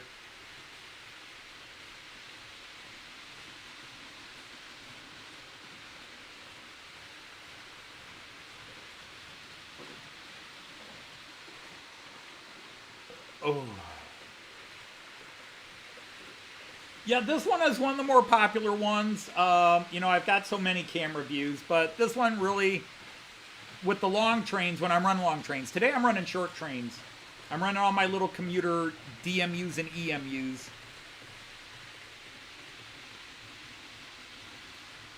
So there, that red one right there, that's a Class 648. Another Class 648 in the back and a 442 in front. In Germany, if it has a 6 in front of it, it means it's diesel. If it has a 4 in front of it, it means it's electric when you're talking about multiple units. If it has a 1 in front of it, it's electric for a locomotive. 2 in front of it is diesel for locomotives. So you can have a 145 or a 245. One's electric, one's diesel. Although the 145s have all been pulled. So that diesel locomotive, that's a 223. 2 tells you it's diesel. And then way in the back is a 650. So 6 means diesel multiple unit. Indeed.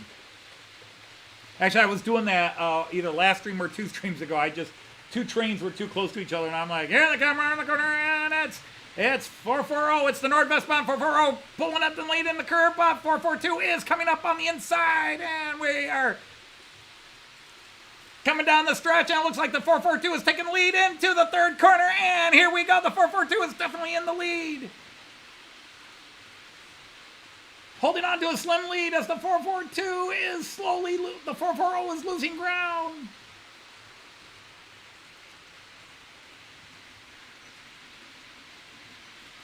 Now we'll catch them in long stretch. Clearly the 442 in front by half a length.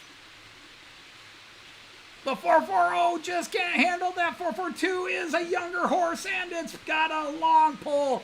In fact, it's now a whole length ahead as it pulls into Dumb and Horse Station.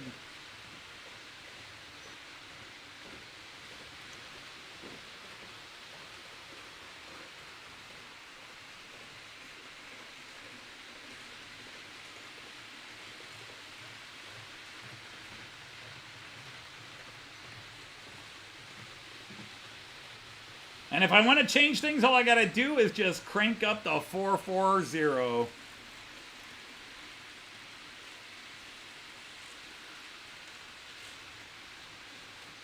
In fact, I'm just going to have some fun here. Quick, get it. Where is it?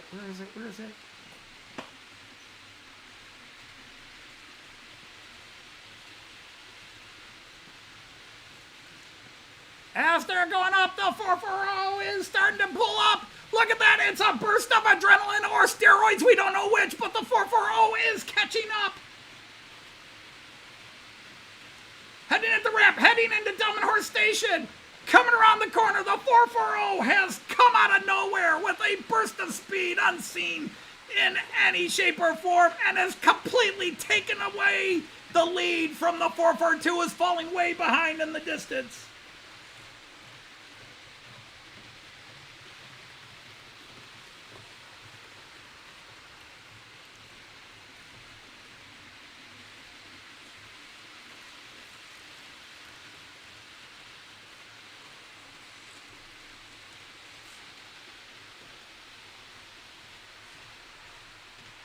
Hey, Christopher, how are you?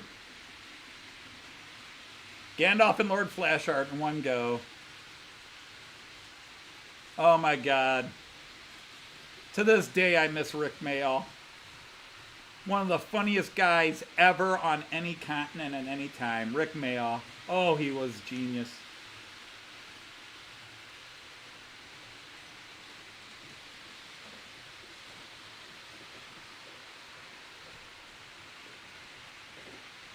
Rick Mayall would just go nuts.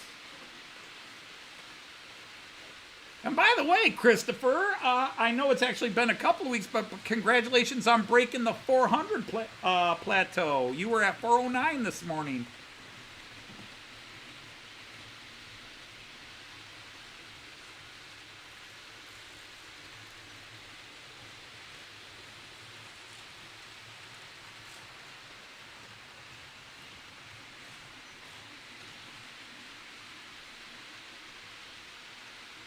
Yeah, I think that is the best name for his for the channel. That way he can do all his interests instead of changing the name depending on what one he's doing. This just covers it all.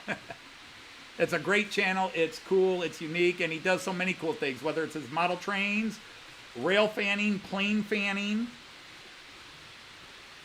How come we don't have that? I mean, everybody knows train spotting and rail fanning. How come there isn't one for, or is there one for people into planes? Is there plane fanning? Air buzzing?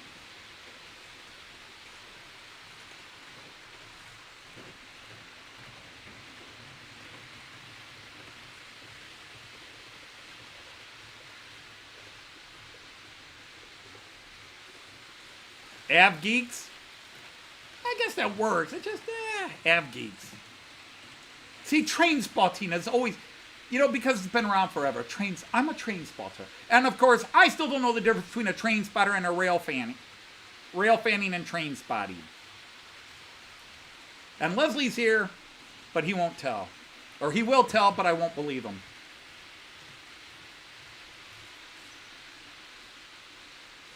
A plane spotter.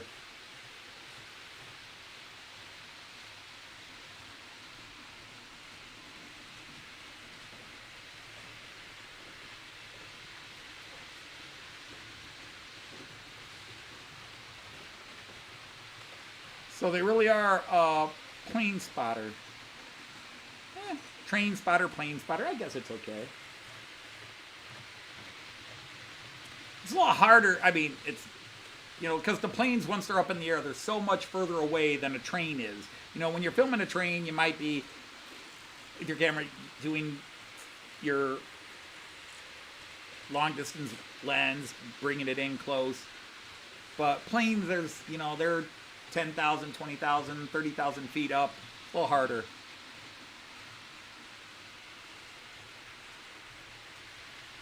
Av buzzing, there's that.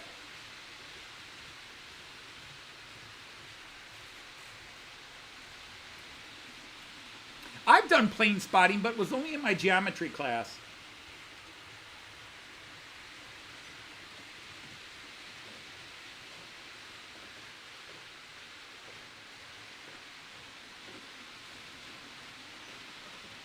But which one is that? The train spotter. A rail fan just likes the fans, and of course, then there's the term foamer, but...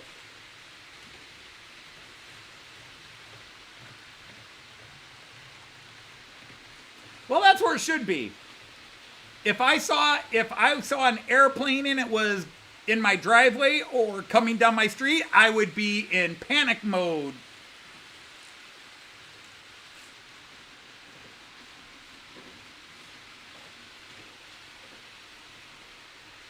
I don't know, could we start calling them airbuds? No, that's, you know.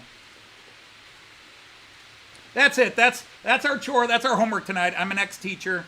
I'm giving homework. We got to come up with a cool name for plane spotters that isn't plane spotters. Aviation Admiration Society.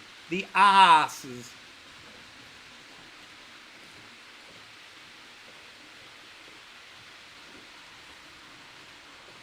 Because see, in America, I don't know if you have it in the UK, but see, in America, an AV geek or an AV nerd was the kid that when I was growing up was in charge of running the projectors when we had in-class movies.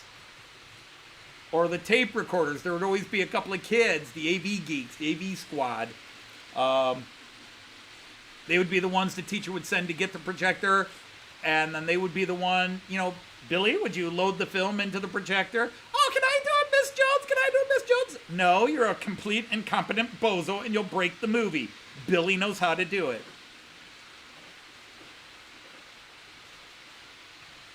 Yeah, there are live streams. Our buddy Alan Wiles from Dragon Junction watches tons of train channels or plane channels. He has linked me a few, and I felt really bad because literally 2 days after I left his house and was in Liverpool, England, Joyce and I were on a boat on the Mersey, taking the Mersey boat tour. And we were talking to this guy named Harry, so we had Harry on the Mersey. And a British jet fighter came flying real low over the Mersey. And it was so fast that by the time we recognized it and wondered what the hell was going on and then calmed down and said, oh, cool, it was gone. And then Joyce said, you know, you should have filmed that for Alan.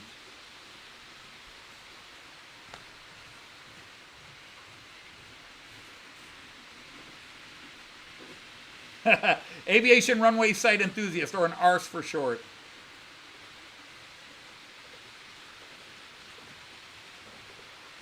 You were conflicted.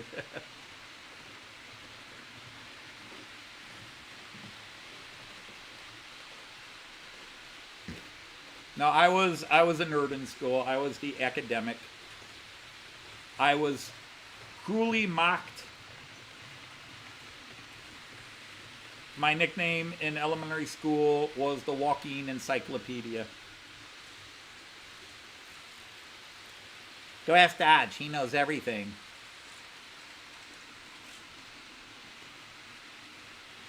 But see, that's the funny thing.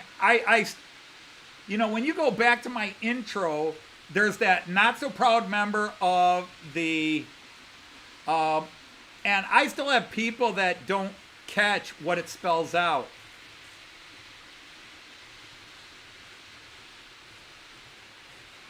There's a lot of people who do not catch what that spells out. Society of Railway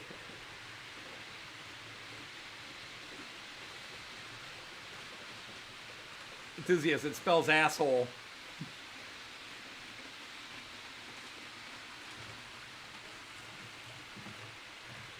Hang on, guys. I'm going to flip to that real quick.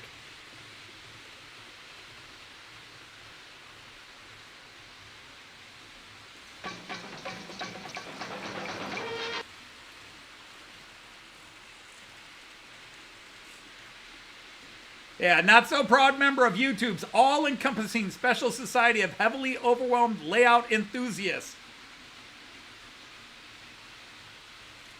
Is a not so proud member of YouTube's all-encompassing Special Society of Heavily Overwhelmed Layout Enthusiasts. So today I might have been nicknamed Google or Wikipedia or something like that.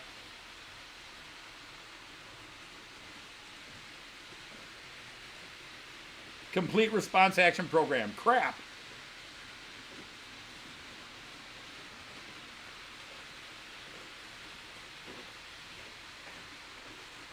Don't like breakfast cereal. I love breakfast cereals. Especially the kids stuff.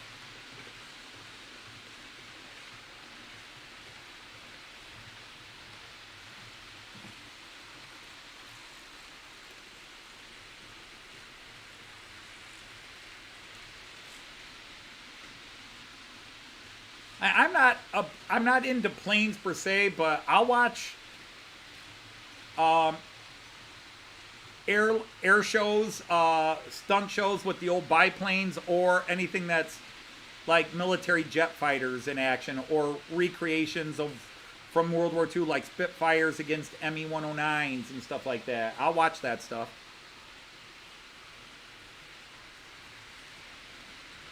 Fruit and Fiber is your go-to cereal. It's also your go-from cereal.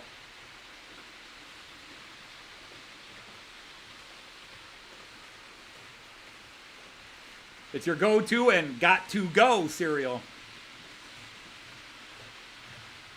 Come on, I'm making these up on the spot. They can't all be winners right away.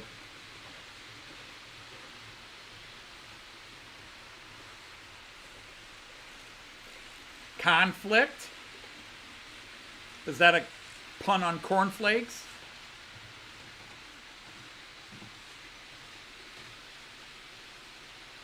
Aviation Sightseekers. There you go.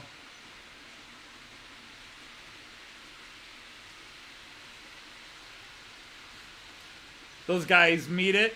Those guys meet. Ah, I see you like us as well. Well, yes, I do like us. I have my wings right here. By Jove, Reginald, are you into ass? Heavily, sir, heavily into ass.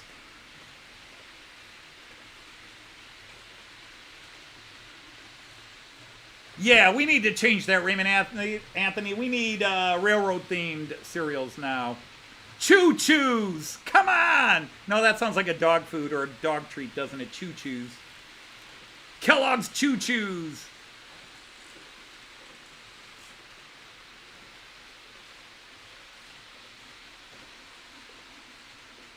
Roco Locos!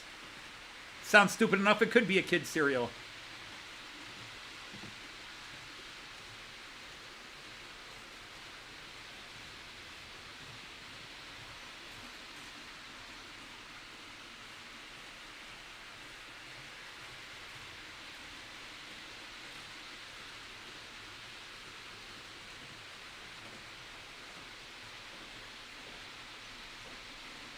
Come on, kids. We need some. That's it. New joke line for the next few minutes. Change a breakfast cereal into a train-related name. You know how they do that with songs? Turn all of this guy's songs into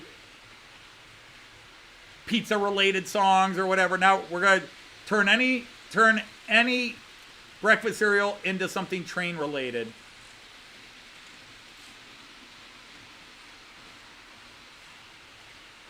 Puffa rice. See, there's a winner right there. Puffa rice. That's a winner right there. Casey Jones Crunch. There's a good one. We got two winners right away.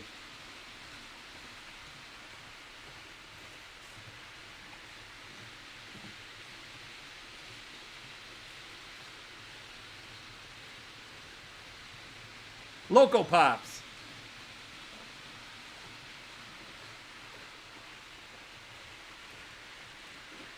UP Crunch. No, that sounds like a serious urologist issue. I'm sorry, but UP Crunch. Ah! We're gonna have to give you a couple of shots. Diesel Clags. Who would eat diesel clags? Mmm, sounds tasty. Diesel clags.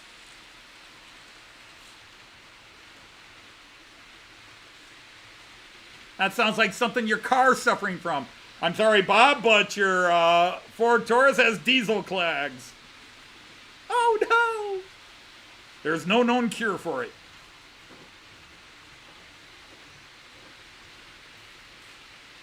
Well, we're on the crunch theme now.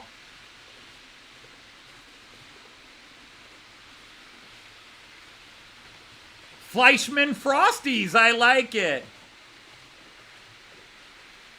Flying Scott Oats, that's cool. Or even Flying Scotsman Oats.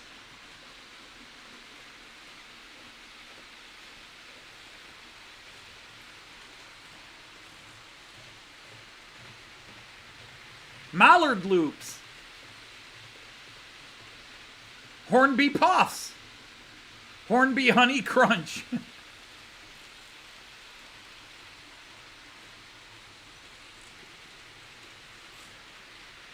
Puffer Belly Puffs. All right, now we're stuck on the puffs. Puffer Belly Puffs.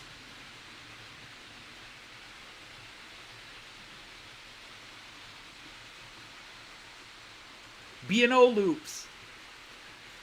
Come on, where's the Americans? I know we're mostly UK guys in here, which is weird. I'm an American who runs German trains, and most of my audience is guys from the UK. Go figure. Kellogg's Cocos.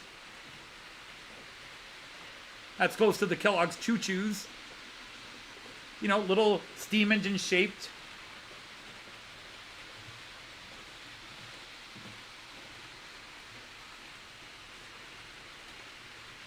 Each box,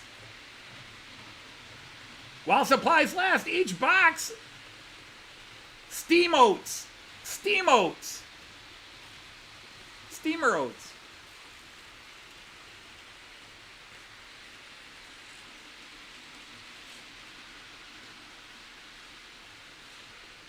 Amtrax.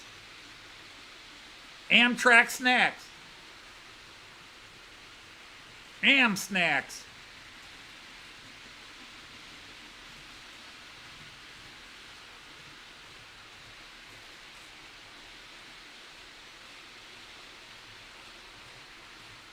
Weetabix. What can we do with Weetabix? Kellogg's Frisco Frosties. Frosted Friscos. No, that sounds more like a baseball team.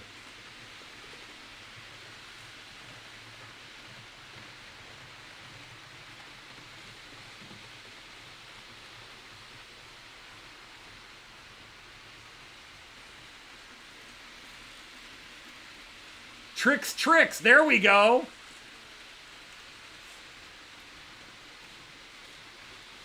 Tricks are for kids and old men who play with trains.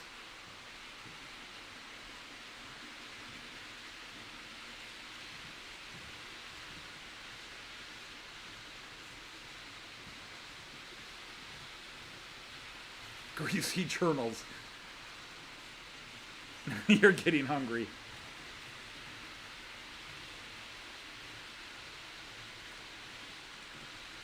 You have Alpha Bits. How about Loco Bits?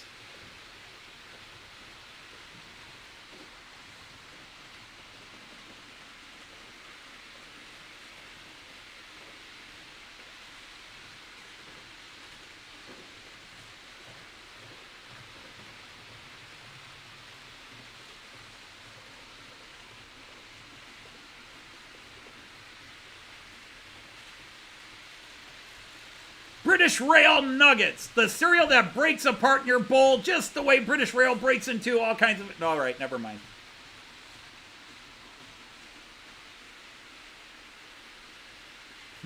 Black Mamba Bites. The cereal most popular with women. And some men like it too. Cocoa Ballast. I think that already exists. I think it's called Grape Nuts in America.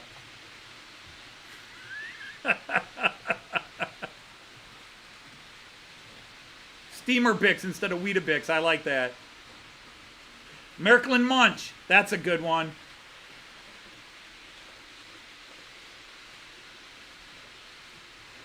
Lima Lucky Charms.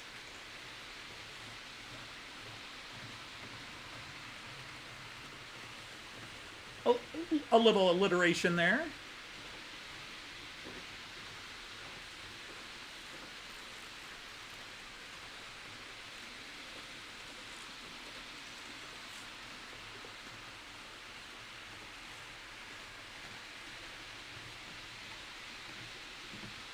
Fleischmann Flakes. Fleischmann Flakes. Daypole Dollops. Dodge's Donuts.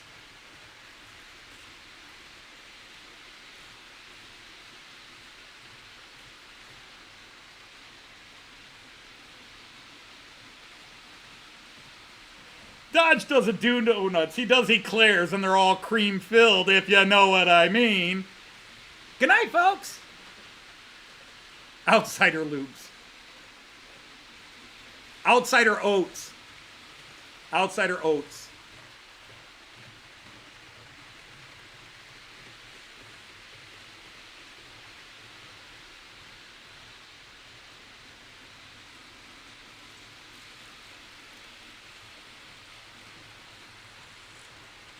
We need Joyce here, see what she would come up with. See if we could come up with a cereal for Joyce. Joyce's Jollies. Come and get your Jollies with Joyce. No, wait, wrong.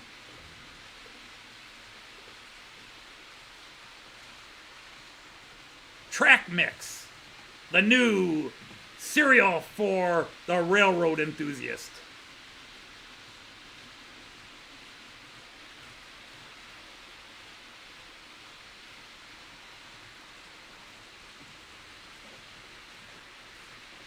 Piko Pops. You could do the German Piko, P-I-K-O, or the British Piko, P-E-C-O. Piko Pops. Piko Puffs.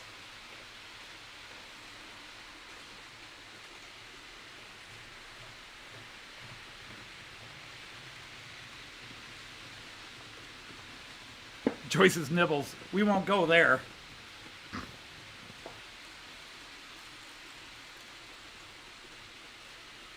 And Randall Ellison is back again, just in time.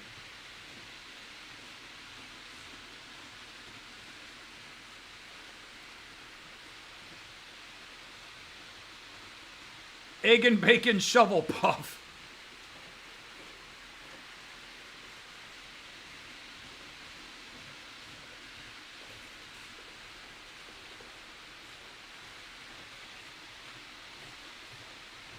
Virgin Rail Flakes, they never taste the same way twice. Once you've had them, they're never the same.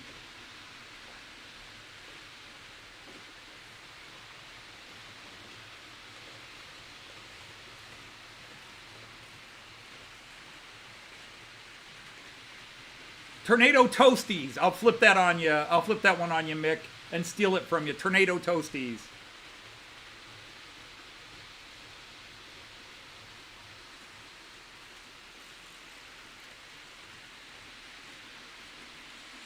Frosted DBs.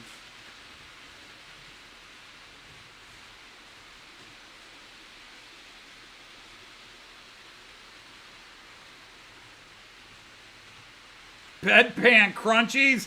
Andy, I'm never coming to eat at your house. Bedpan Crunchies sounds like something you don't want to deal with on hospital service.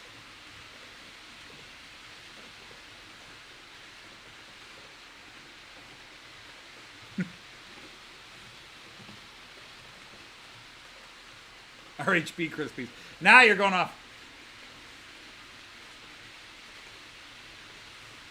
You know, you got to think of actual cereals, and then how can I turn that into trains? See, now you guys are finding how hard it is to actually write a model train song. You're just trying to change the name of a cereal into something train related. I do an entire song and make it train related. Welcome to my world, kids.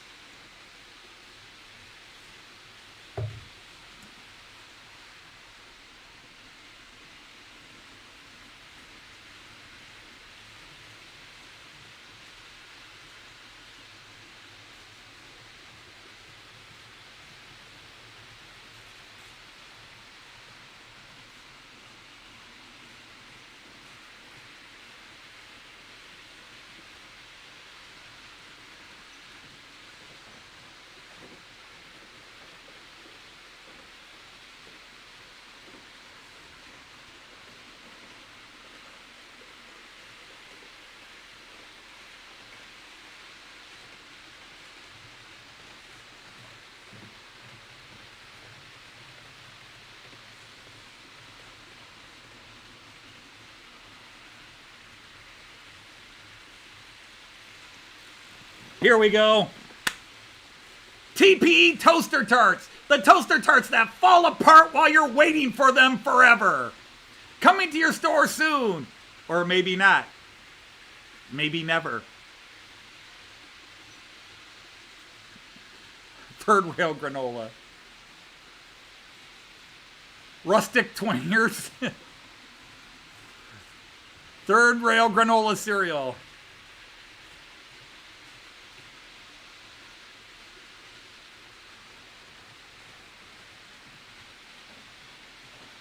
TT Toasties. When you don't want a big breakfast and you don't want a small breakfast, get TT Toasties. Gronk Flakes.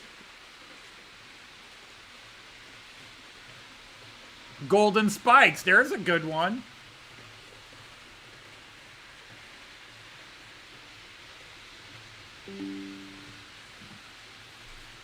Joyce Dodge just commented on my post. Why isn't she down here?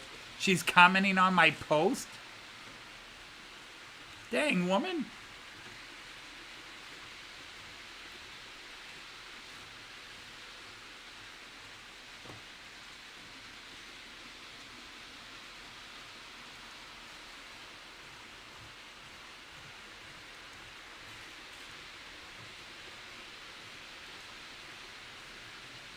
Wherever you are, Joyce, stop reading Facebook and get down here. You're late.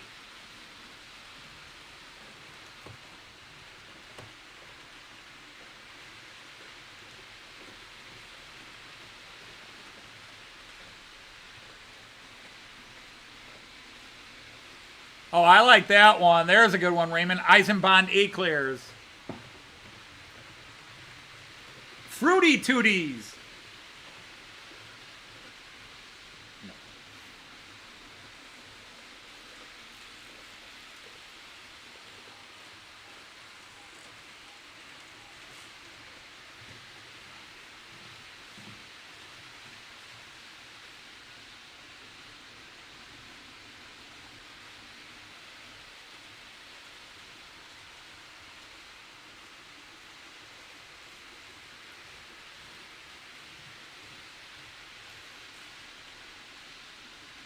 Whistle stops. No, sounds like something that would give you constipation.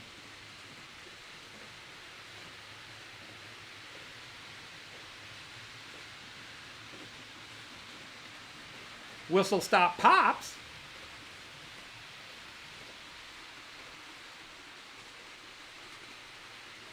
Signal box bites.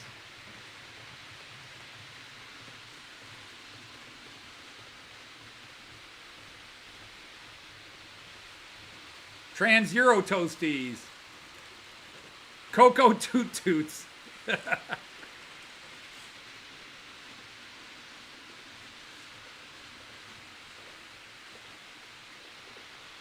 Cocoa Toot Toots. The cereal that makes you toot just like a train whistle.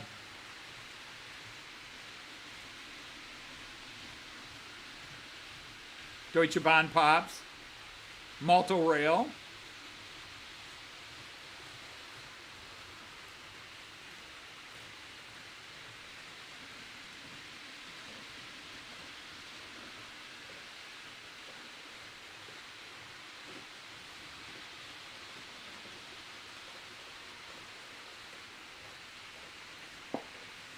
Well, this has killed off at least 20, 30 minutes. What the hell?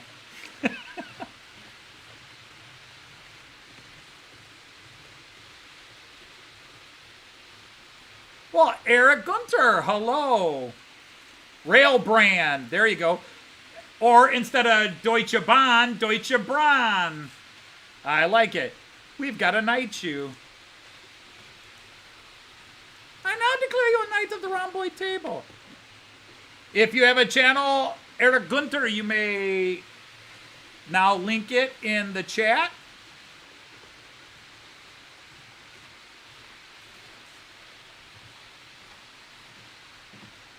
What, Brian, what's that? That just happened?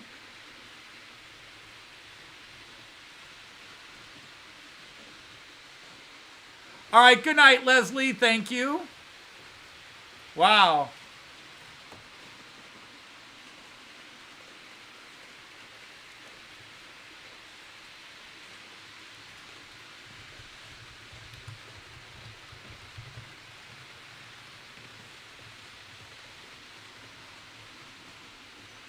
Yikes. Yep.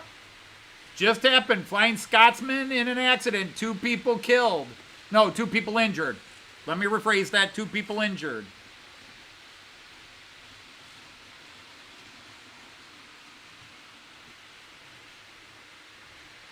Two people rushed to hospital after Flying Scotsman and train collide at Scots Railway Station.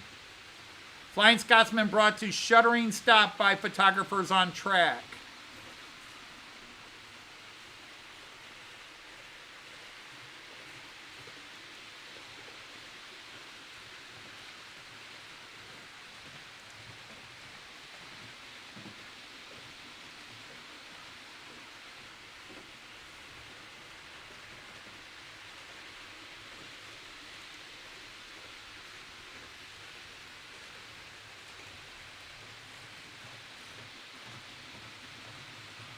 So first it got delayed, and then apparently it bumped into somebody.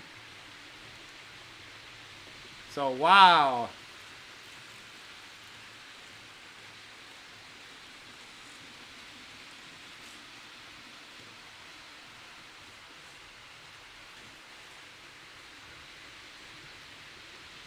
Well, it's 2 different things. Apparently, first there were people who delayed the train because they were all on the tracks trying to catch a picture of the train. And then it bumped into another train at the station.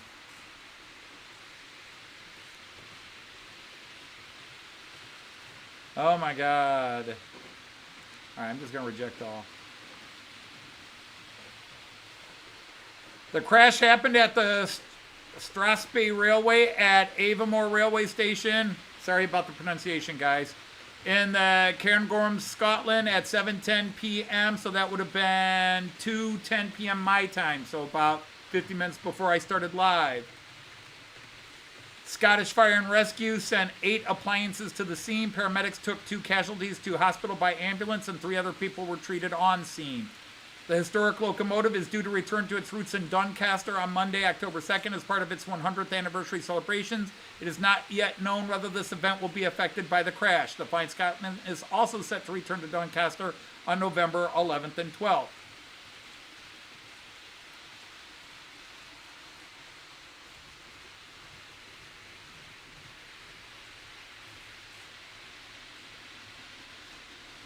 So, information's just now coming out. Wow. Yeah, let's celebrate the 100th anniversary by crashing it. All right, Kieran, good night.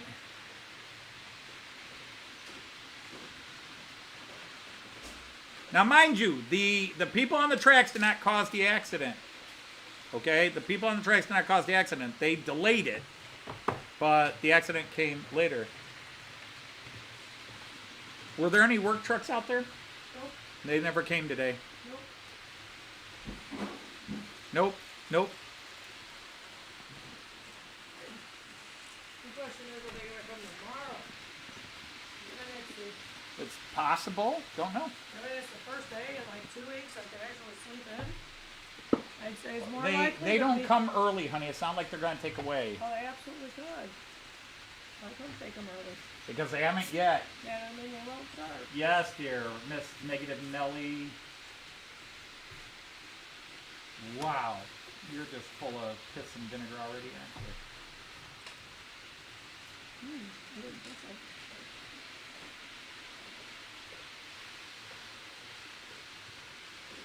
Not bad.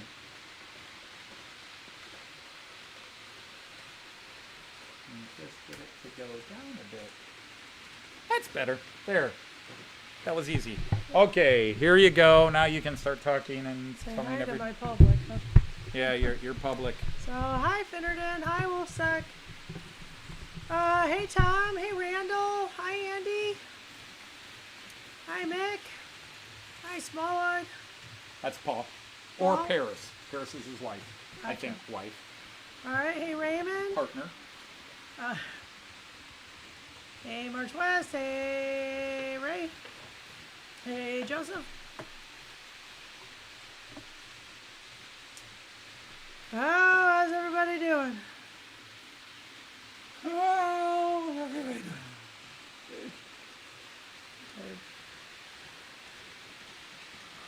Oh, very tired today. Yep. So hey, Dino.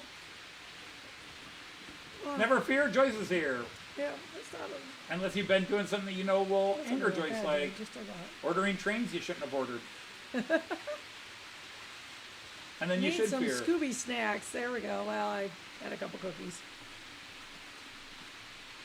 Staves off. Tootie snacks. There you go. Tootie snacks? Scooby snacks. We were. Oh, I was hi, killing Fred time, Hills. so we tried to come up with. Hey, Raymond. Somebody mentioned that there was no train-related cereals, and I said, "All right, let's come up with some names." And we've had some really good ones, and a lot of, well, we need to do better. Gotcha. Hey, Raymond. I gotta say hi to him. So. Happy days for railroad fans. Okay. We're also trying to come up with a cool name for plane spotters. You know, people that are like rail fans and train spotters, but planes instead. We've got some good rude ones, but we need a cool one. If you want to help. I'm sorry, I don't want to interrupt your Facebook time. I wasn't Facebooking. I'm going on YouTube. Same thing, only different. You're going on I'm YouTube? going on your channel. Oh, well, that's okay then. I support you both ways. Yeah, but you're already on my channel. I know, but this is my other account. It gives you another seed. Oh, I see. I see. Oh, yes. You're watching me from two sides. Yes, I am. Yeah, I'm at a new high of subscribers temporarily. Wow. 1593. Wow, I'm that's 7 away from the amazing. 1600. That is amazing. Well, yeah. I don't know if I like the way you said that. That is amazing. I thought you'd be lucky if you got 20. Well, you know, there aren't 20 people in here, so these are your good friends. These are the good people. Yep. And you got some that can't come, and that's all right, too. You're right. That support you well. Oh. And then there are the people that watch from a distance or will rewatch later. I don't know. You know. Right. Yeah, of course.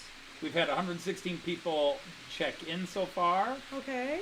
We have either 28 or 27 concurrent viewers and 31 likes. Okay. Or according to you, 32 likes. So I don't know which one's more accurate. What's your other one say? I don't know. At 31. Yeah, that says 31. Your screen says 32. Yeah, this one, but it never changes. It stays always on that one. So I gave you the Are we first all one, I think. subscribed to Anthony? I'm not. I can't stand the idiot. I would assume everybody here is just subscribed to Anthony. They don't have to be, of course. See, when I retired, I lost a sub. When I retired, I actually lost a sub because Yes, he was. I was subscribed to myself from my school YouTube account, Right. and they deleted that account when I retired. Yeah, I only have 2 subscriptions on my YouTube account. It's you and Phonics Man. It's me and Phonics Man. Yeah. Phonics Man does Would You Rather, and he's got a nice beat. Yeah, and the famous Flying Scotsman was just in an accident. Oh, no. Yeah. Oh, yikes. It's just now getting... Are people okay? 2 people were rushed to the hospital. Okay. They had 2 issues because this was its maiden run. It's supposed to be making its first appearance after all the renovations. Wow, after all made its it run and it renovations. crashes. Did And it just derail bumped or into did it another run train. into something? Bumped into another train at a station in Oh, Scotland. that's not Somebody's good. going to get fired. Somebody's going to get fired, and that ain't good. Woof. The question is not whether you're all subscribed to me, but have you made your children, your great aunts, your co-workers, have you made them subscribe to me? Because that is the quest of all the Knights of the Rhomboid Table. It's your whole family and family. We're on the family plan, damn it. Yeah, we are. Oh, boy. I'm warm. Apparently, it's just me. Oh, In fact, I think my daughter has already created a YouTube account for her son and has him subscribe to OPA. That's the way it works. That's what it's about. are they here? So I have a question. I might have an answer. But my Sorry, question I tell will. I tell my students it all the time. I have a question. Well, maybe I can answer it. So go ahead. The problem is my question will immediately be the answer to my question. How long until you ask me what's for dinner? Oh, Well, hello, Efo. Thanks for popping Hi, in for the last Efo. few minutes. nice you popped in. You get your newfound sisters to sub to you. That would be The nice. channel that's just like a venereal disease. Once you get it in your system, there's just no getting out of it. Oh snap! That's not how I would have described it. Yeah, but I think it's appropriate. Oh sugar. The hemorrhoid channel, because it's a bloody pain in the ass. Oh Anthony, so self-deprecating. You have short trains today. Yep. Yes, you caught it right away. Yes, it's all the short trains today. Yeah, that's what I've noticed. Cayenne helped me pick it out. Cayenne didn't want this guy. Cayenne didn't want the Alex one running. I said, that's the new train. It has to run. And then he Gotcha. went, okay. And then he cut said, I off. want that one and that one and that one. He actually wanted the ICE one to run too. Oh, okay. But by that time, I decided to do the short trains. It was a He short, does it's a want me to short do train there. all of those together. Yeah, you got some very short trains too in the hills. Yeah. I've got the two longer, the two EMUs with the Alex train, the new Alex locomotive, Yeah. running smoothly and happily. It's like you have half the trains you normally do on. And it was just a We have such a contrast because three. last week you had your very long trains. We so have it looks like three you don't have very many DMUs. trains on right now. We have 3 DMUs. We have two 648s and a 650 EFO. We have two 648s Okay. and a 650, and then we have a 440 and a 442, the Talent 2 442, and then I have my new Alex locomotive pulling the rake of Alex cars. So the FS bumped into the Royal Scotsman train, and the rest has been marked confidential. Uh-oh. Wow, the They're Royal not Scotsman saying. and the Flying Scotsman. Wow. Oh, a battle of Scotsmen. Indeed. Back to the clan wars, I see. That would be very funny, but not right now. Too soon, was it? Too soon, Sorry, too soon. sorry. Don't mean to hurt anybody. My bad. Yeah. Anyway. I'm also running 2 Rocos, Oh, 2 Picos, and Jesus, what? 2 Mericlins, and 2 Hornbys. Actually, I pointed on the floor. I should point up there. 2 Hornbys up there. So it's 2, 2, and 2. I thought, according to Andy, the Hornbys were always down there. Is that right, Andy? They're down? So the Flying Scotsman bumped into the Royal Oh, Scotsman. yikes. That's terrible. DMU lovers. Sounds like the Celtic Ranger. Sounds like the Celtic and Rangers feud has gotten out Hey, of I hand. thought you just said it was too soon for that. Yeah, but you already stuff. broke it, so I'm... Typical jocks fighting. All right, Mick's joining in too. Oh, some idiot chopped down the most famous tree on Adrian's wall. Now that's gonna get me mad. What the hell? Oh, so 2 classic trains crashing you can make a joke about. Something happened at Hadrian's It's not Wall. a tree! Now you're all Don't cut the pissed. trees, especially the historic ones. Man. Yeah, what else is new? Zeter? Hey, Zeta, what's up? Zader. What's new? Well, I got Hi, a new Roco Loco running on my He's layout. got that a new Alex- Roco Loco. Say that 3 times fast. Loco, Loco. Yeah, I'm Loco. over. I just feel like that should be some kind of a That's song, but I immediately want to go like South American. You know, Roco Loco. That's fail. Hey, you just enjoy that, Carlsberg, Raymond. Go right ahead. Oh, down the Alpine Way, they got time to run their trains today.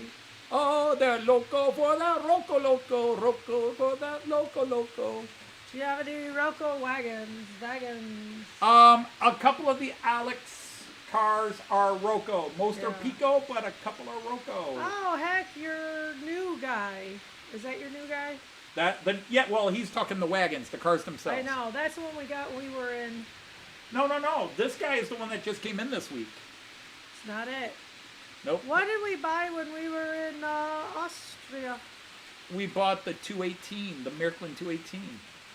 And then we Because bought the got- Roco OBB cars. Yeah, And some were that's what it Märklin and is. some were Roco. So you got some Roco Märklin OBB cars. Yeah, I I have all remember kinds of doing it. I Roco forgot cars. their All my names. Railjet cars are So Rocos yeah, he's now. got a fair number of Roco cars. I didn't do either. I didn't put either mirror config. I didn't put the mirrors on. To be honest, Defo, as bad as it may sound, I never. Cool, Zeta. I leave the extra parts in the bags. I Brian leave sent the an extra attachment. parts in the bag. I never put any of them on. You gonna open Brian's attachment? That just sounds rude. Well, he might be showing the trains. No, he's got lights for me. Oh, cool. What? Are you Oh, sure God. that's not too soon? There? We've already established the fuck. too soon. We've lost. Get out of my way, lassie! That's what he said. Or lift up them skirts. It was nice to bump into you. Ow! Oh, man. Well, what have you got, Zeta? What new trains do you have? Andy, I'm in your end, sorry. Fancy meeting you here. Get out of my way. Get out of my way. You sod. You can't have any parking if you don't toot your horn. How can you have any parking if you don't toot your horn? Horn. And then we sing. Oh, give me another All one. in all, it's just another wreck on the rails. Oh, don't give me another one. Dude. Don't give me another one. All in all, it's just another wreck on the rails. My caffeine puts. Oh, not being good. So, any luck with the couplings on No, the the inflation pin card? doesn't quite fit. I've got the extras, but the pin doesn't quite fit. I can't get the pin that's in. not working. Right now, Sorry. Cayenne plays with it. That's not safe, but he's just running it. Spell run. Horrible. What the hell was that? That just beeped. Somebody just tooted their horn on their own. I didn't touch anything. That's There's a right. ghost hitting the horns on my trains. That He was just weird. out of the blue beeped his It horn. did, yeah, that was weird. That was their condemnation of one of the jokes, apparently. Yes, it really had an attitude. Hey, Porter, leave my train alone. Hey, Porter, leave my train alone. All in all, it was just a crash on the rail. Oh, as a possessed train, could be. I'm favoring the ghost a little more. Apparently, I have to fall down the stairs That was to be able weird. to talk to him. That was weird. Spill Ron Hubbard.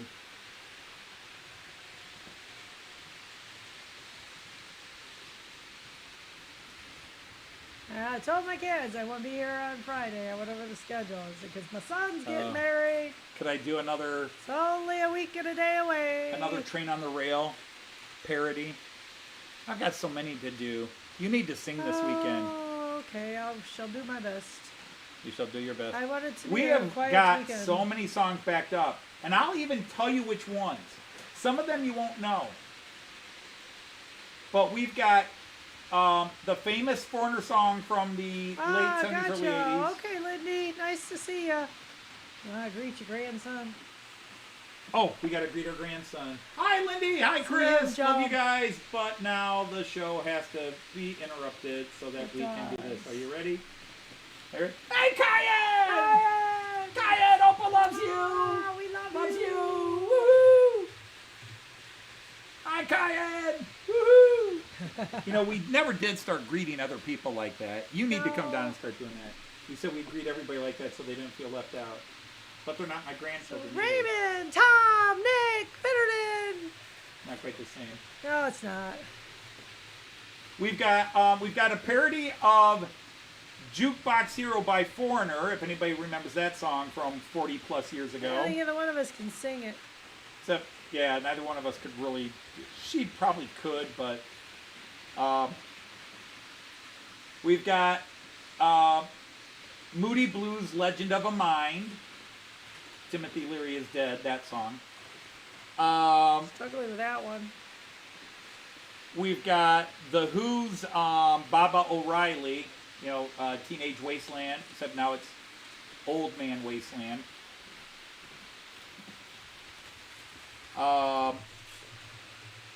Yay, EFO, good for you. That is too cool. Good for you.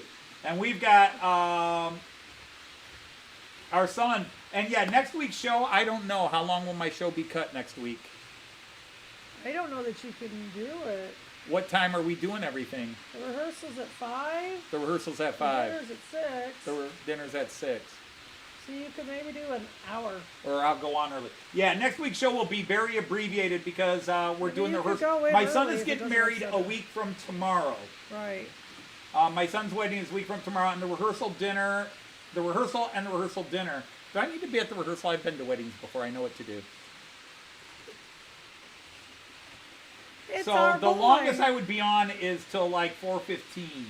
So maybe I'll start early, like 2 o'clock, and do a couple hours. But Joyce won't be there, or are you taking the day off? I'm off on Friday. You're off on Friday. Okay. I figure there's things to do. I just don't know Just what they are yet. Come down for half an hour. We'll do a quick show. I Get got out my of here. shrug. It's very glittery. Cool. It's going to be 64. Oh. My shrug's not going to be enough. I have to wear one of my dressier coats. So next week's show, I got my speech sorted out. I just don't know if I'll be given one. Well, why not? It's about damn time you got married, you bastard. No,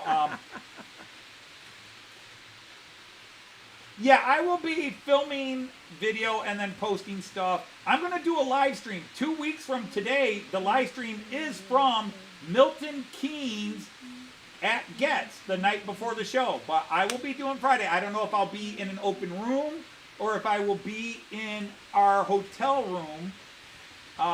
It just depends on where the best internet is because I'll be checking that. But we will be doing a live stream 2 weeks from today. And then anybody that is at Getz Friday night is welcome to come and sit down with us while we do our stream. But Joyce and I will be doing a live stream. Obviously not running trains.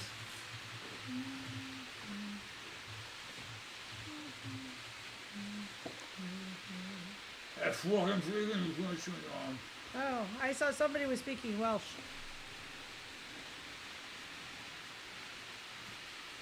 No, that's more that's more I didn't get you with that. Icelandic. Yes, Joyce and I are coming to Getz. We are going to be at Getz. We're spending the weekend, but not the entire weekend because I couldn't stand that. No, we are spending the entire weekend. We are, just not in the... We're not.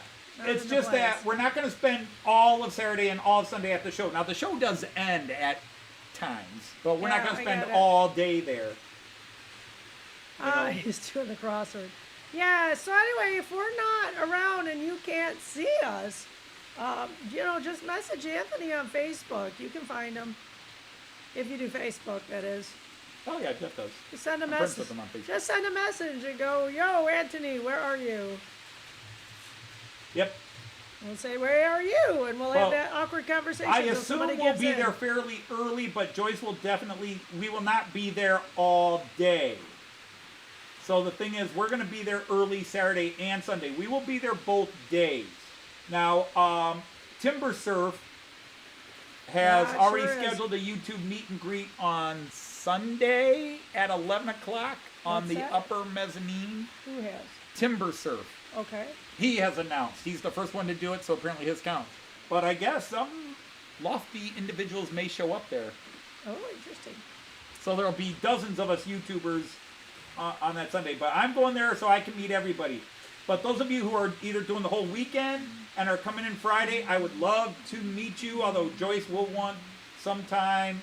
will want sometime just to kind of get out around Milton Keynes and anything that's in the area. Christopher has talked about maybe driving us over to this one airplane museum, which is interesting. You got the Tricks big boy. Yeah, heavy as hell. I heard it weighs like, was it 2 pounds or 2 kilos? I forget which one, if it was 2 pounds, 2 kilos. You got Kilos an is ESU more Class than 2 pounds. T18. Oh, that's nice.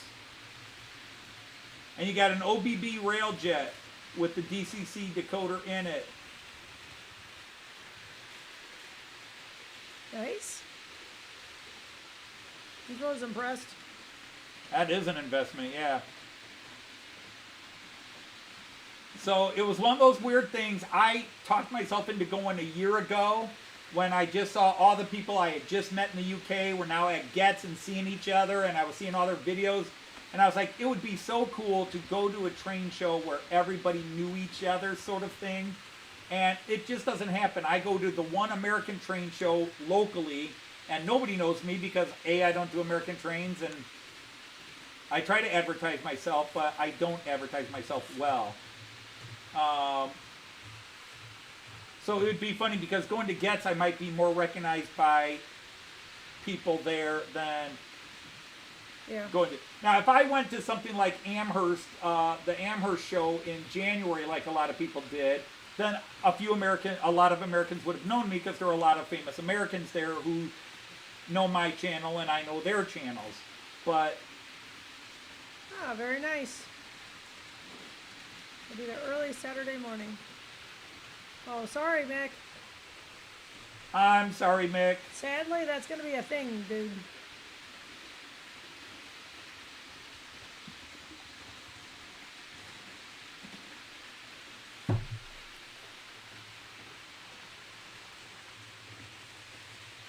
Mick, if there's any way I could help solve the problem, let me know. He's got a reunion he's got to do. Okay. Oh, he's got, according to his reunion is important.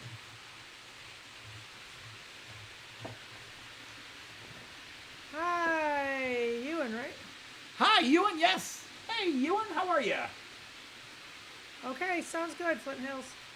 Jeff? But hopefully we can all, like, somehow Yahoo, Instant Messenger, or whatever, each other. Even email. My email is on my YouTube channel, but you have to be a YouTube person to get the email address. If you just have one of those, you're logged into YouTube, but you're not, where you just type in, you have to be registered on YouTube. Otherwise, it won't give you the email address. Yes, it is, Efo. Have a good night, and if we don't see you online, and I'm sure we will somewhere, Good night, Efo. I look forward to seeing your reactions to Miniature Wonderland. Oh, for sure. We love it when people get a chance to go there, so it's just another person there that we can share their excitement with it. Oh, darn.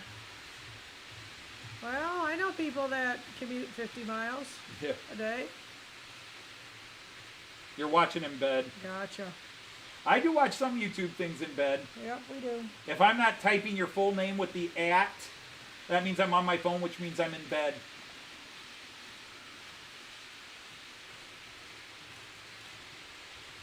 But we, yeah, that's 2 weeks from today. So next week will be an abbreviated one. And then 2 weeks, next week is abbreviated, 2 weeks is from the UK.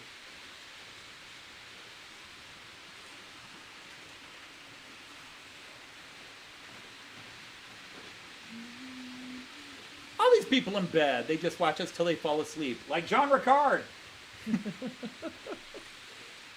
Did he say hello to you, Jean Ricard? Did you see him? Okay, then he fell asleep. He said he was going to try to stay awake for you. Oh, well, that's sweet, but it's also okay. Sleep is important. I don't know. Whatever we're doing, we're running out and getting it. Okay. We gotta move the car. It's fine. We'll put it behind We'll us. go get it. We'll go get it. We'll go get dinner or whatever it is. So my Cayenne. Go get it.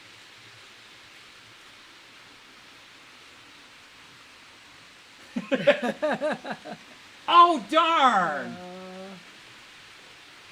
Oh, you want to watch the... Wait a minute. I was subscribed to you, so if you posted a video, I would have seen it.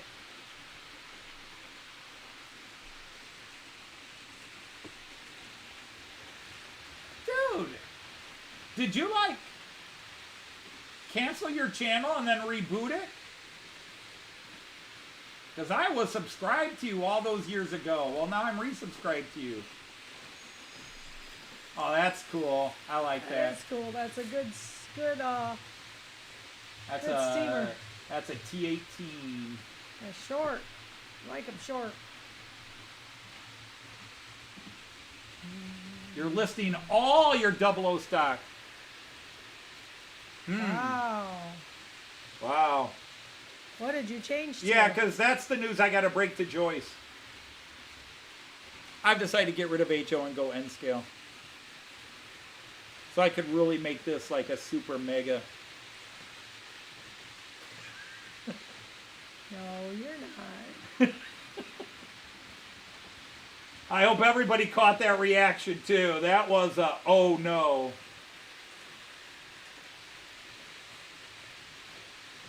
Brian, we promised Mick we'd stop talking about that place. That acquires. We're going to acquires. Receives.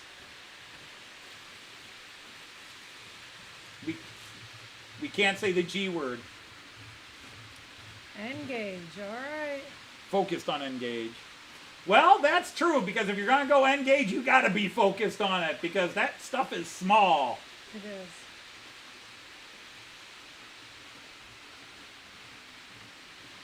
I'm focusing on engage with a magnifying glass.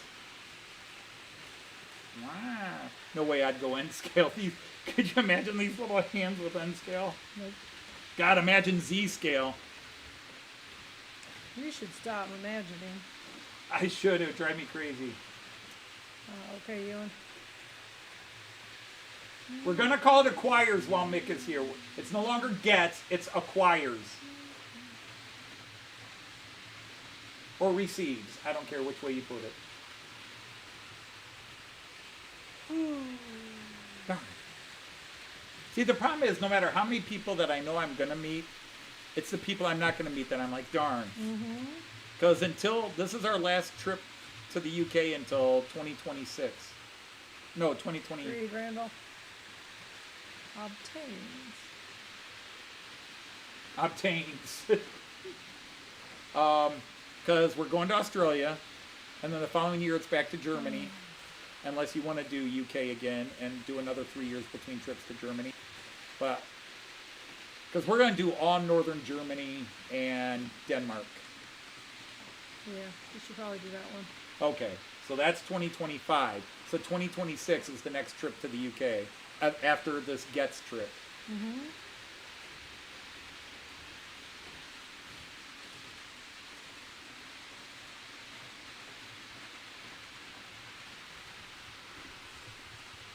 I don't know, could I do a parody of Jackson Brown's Dr. My Eyes about a guy that switches from HO to N scale?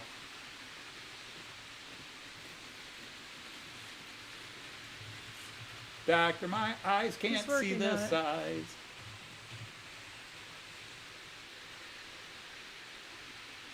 All right, good night, Sir Brian. Night, Bennerton. Now I soldered or soldered a new coupling on my Revolution Class 320. Amazing what you can do with a magnifying glass and tiny solder cup or solder cup. The British get very, very uptight if you don't pronounce the L in solder or solder. Gotcha. We Americans drop the L. Yep.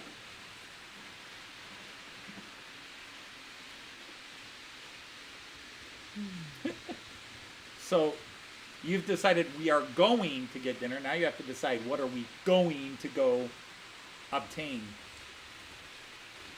What are you hungry for? Because we have a daughter I assume we'll be trying to feed too. Probably. Hard to tell with her though. Yeah. Well, it depends on what you decide you want to eat. Capers.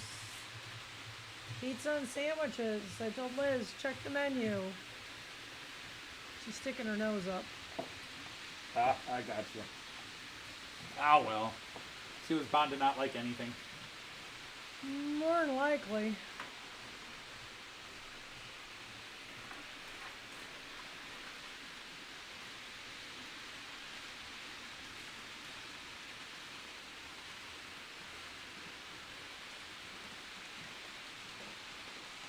In fact, I was watching somebody's live stream earlier today, and they made that quip. They were talking to somebody. Finally, somebody who says the L in solder and not solder. Like those damn Americans. Oh, that's why we broke away from you guys. It was all about T and how to pronounce words.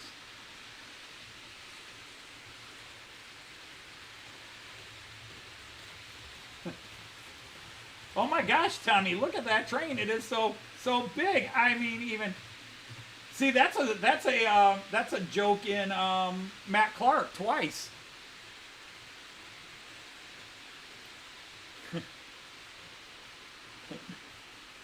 Well, even Lil was looking at the new Black Mamba.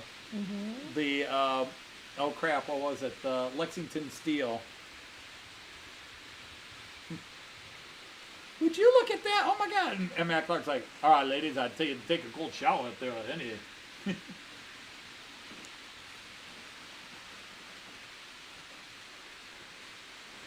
Oh, Abe, would you look at that? That is amazing. Yeah, they were. Try to look at this menu. Yep, sure. Yeah, all right. Alright, I'll look later. I think I was seeing something in there she might like, though. Oh, you were trying to do Sir Mix-a-Lot's Baby Got Back.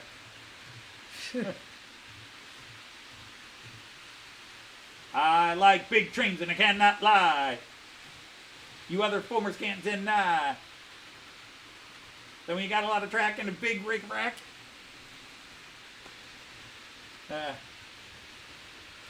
But that's how it happens in my brain, is I'll get a song, and if I start making it train related, I just start coming up with lyrics and see if I come up with something, I go, I can work with that, and then I go with it.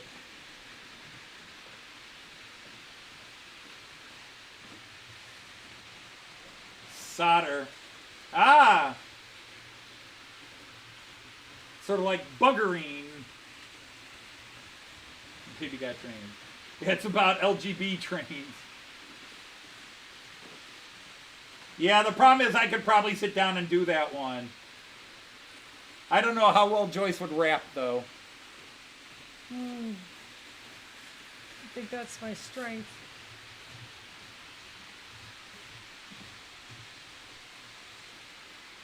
You can rap, you don't have to be in tune.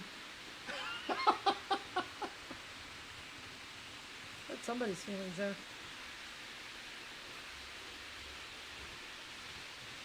I like big trains and I cannot lie. You HO skills kill.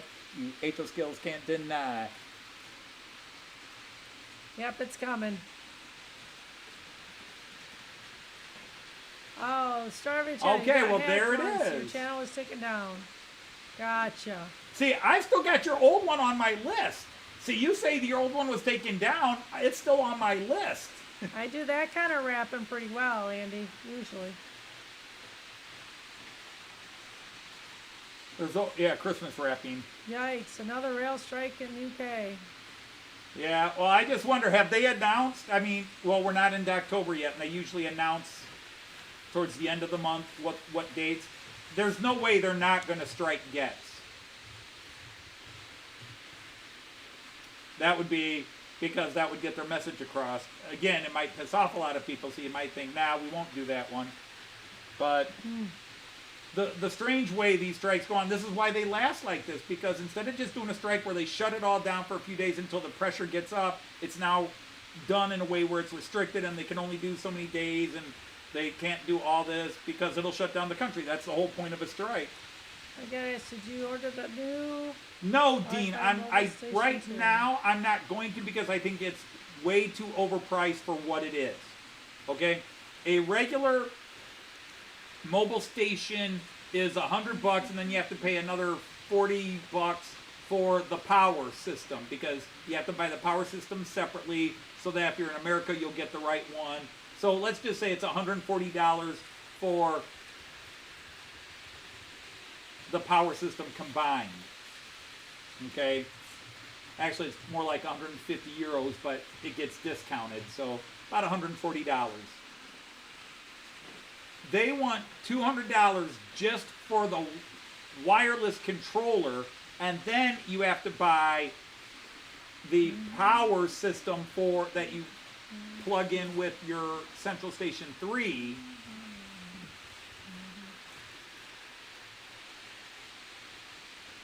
And that's an additional,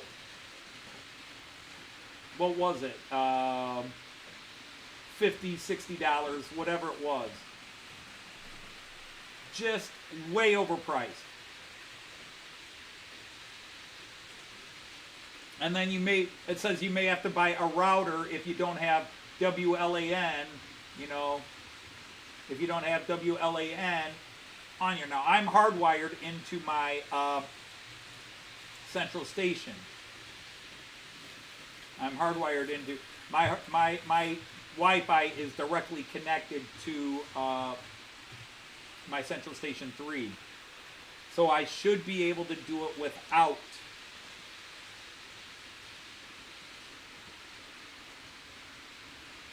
Yeah, it is. I think it's too overpriced.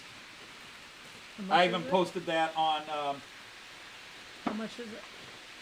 Well, the controller alone is double the price of a regular wired. Okay. I would like it. I would like it. A truly wireless. Yeah, although you could use your phone and it's truly wireless. Yeah, and the thing is, my phone works with the app as it is. I mean. The thing is, this has changed Wi-Fi a couple of times since I did. Tablet around. I mean, you've got, Oh, my you got tablet's wireless options. Yeah, there we go. So I got, well, let's go to the big screen here. Now, American has not updated these apps in a long time, and they're now free. You used to have to pay for them, but I've got Remote CS3 is a third-party app, and then American has Mobile Station and Main Station. And don't bother with the Mobile Station, just get Main Station app, which only works with Android-based phones.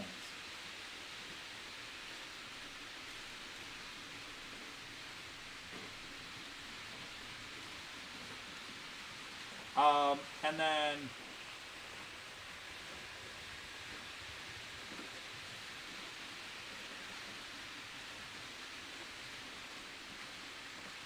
that's since we lost the power that one time, just changed the address, so I have to make this refind the.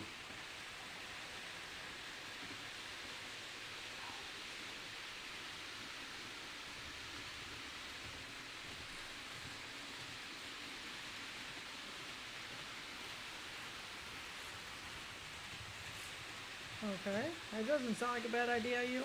What's that? Just a major change to one side of his layout. Oh wow! Because he is so increase done with that. the running length of the layout and simplify the path. Oh, okay. Nothing wrong with that. I don't know. Maybe they have now stopped supporting it altogether because usually. Back to beaching. Come on. Yeah, Come we on. gotta peace, Wait. love, and beat childhood cancer. We got a student at school. We did a fundraiser for him this week, the family. How much we raised? Over $4,000. Oh wow, that's nice. That's amazing, yeah. And like one of my But yeah, you can normally. kids handed me a gift card, and I'll have it's to reboot somewhere my between phone $20 and $500. get it to read again. So we don't know how much it is. So anyway, that'll be good for the family. Rotten situation. Yeah. What are you doing? I'm trying to get this to Build read your the. layout? Yeah.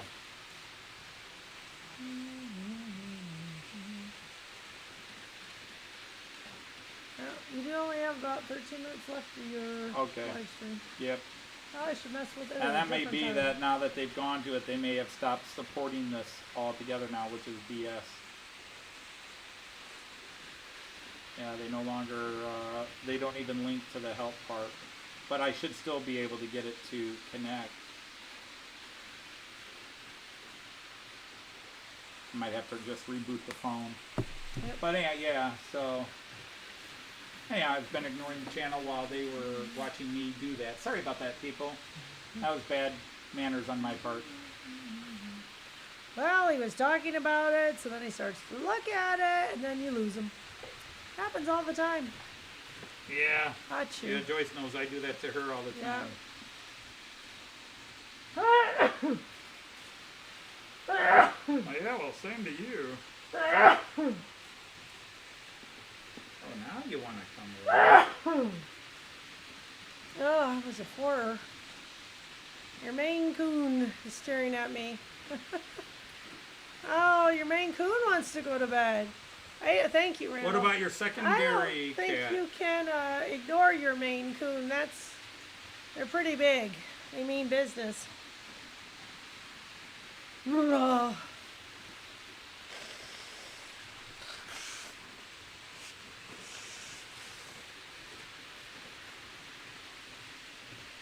Blondie, your dog?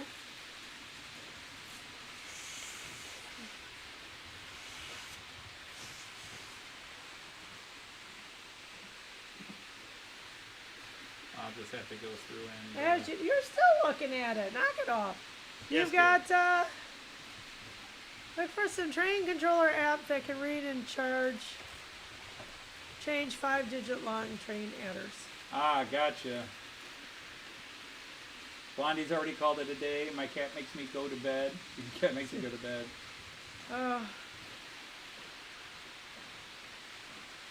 That'd be hairy warms your feet? How does Roco? I think Roco makes good stuff.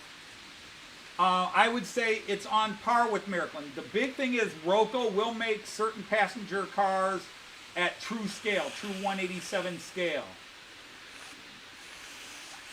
And if you get Roco made for AC, or you get the Roco change-out wheels for 3-rail, and to be honest, probably half my Roco rolling stock, I haven't changed the wheels yet because they don't derail. Even the DC stuff, I don't have problems with Roco. I've had a little bit of problem with Piko.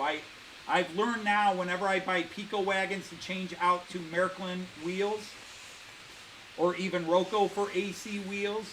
But Roco itself, I got on a kick when I started changing them all, and then I ran a few sets without them, and yeah, it was, they don't, in terms of build quality, I think they're just as good as Miraklin. I don't think Miriklin's, All right, night, Ewan. all right, good night, Ewan.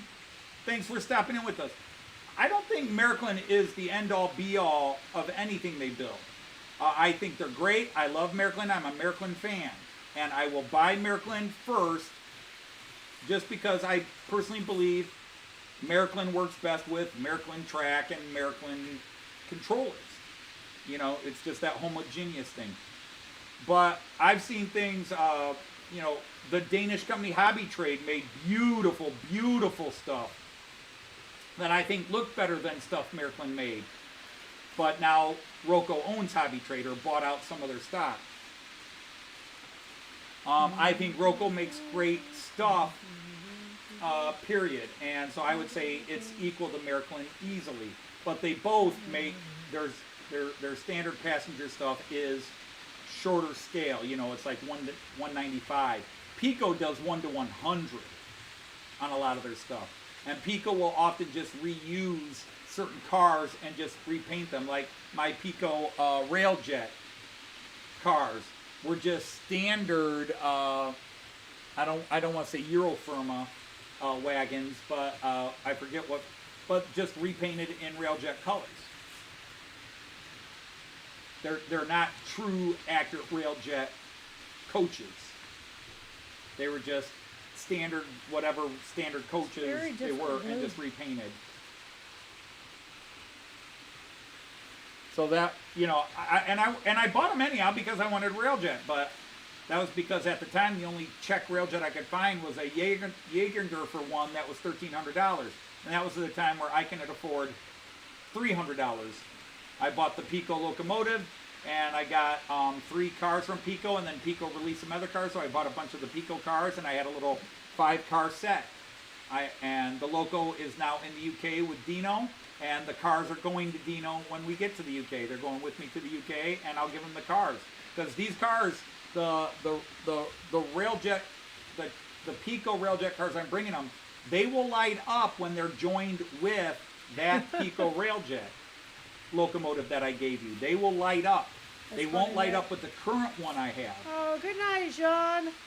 All right, Jean Ricard. Made it in, kiddo. Thanks for coming back in and say goodnight. You can now say hi-bye to Joyce. Yep, indeed. And get a good night's sleep, John. You have Debbie Harry to warm your feet. You gotta. Well, her career hasn't been there for a while. She has to do something to raise money. Gotta get your beauty rest.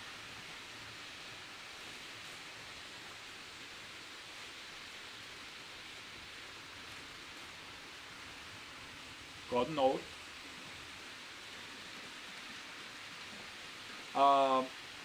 But I think Brava makes gorgeous coaches for everything they make.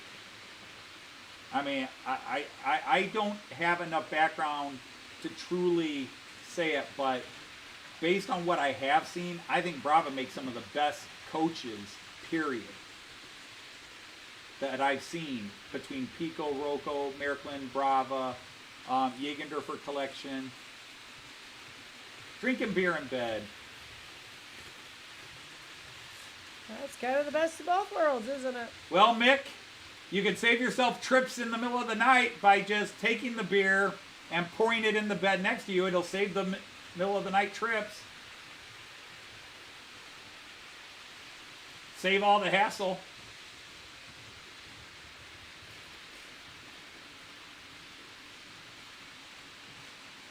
The smooth voice of Joyce makes you fall asleep.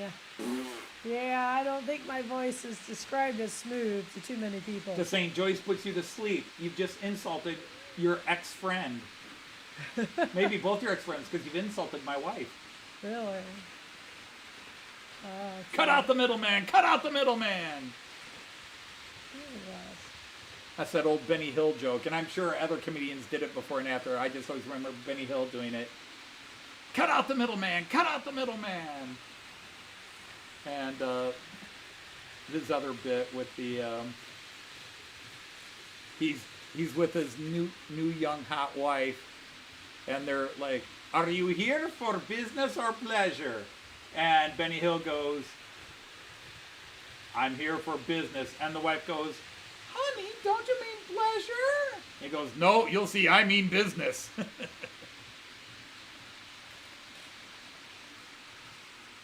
Brava uses cheaper LED, sadly? Wow. Huh, okay. Aw, very Yikes. sweet, Sean. I'm sorry to hear that. I'm sorry to hear that. Now, granted, I don't own any Brava stock. I've just seen it on people's layouts and in shops.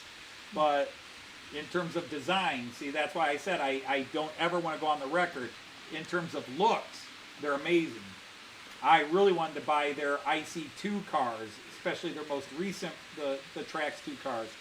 They did a set about 6 years ago, that were going to be both AC and DC compatible, and that didn't go well. They gave up on that idea.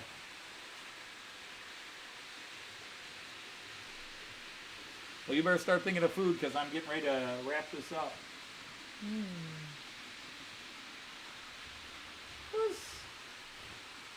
It was good to let all the little guys rock and roll. It's weird. It was weird. They're so small. But it was still good. Sure it is. It was good to let all the little guys rock and roll.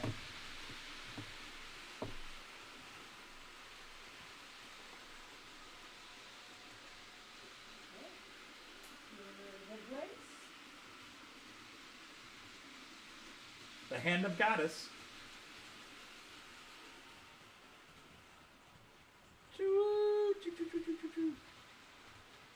Move over once, move over twice. Come on, baby, don't be cold as ice. Okay, they are parked.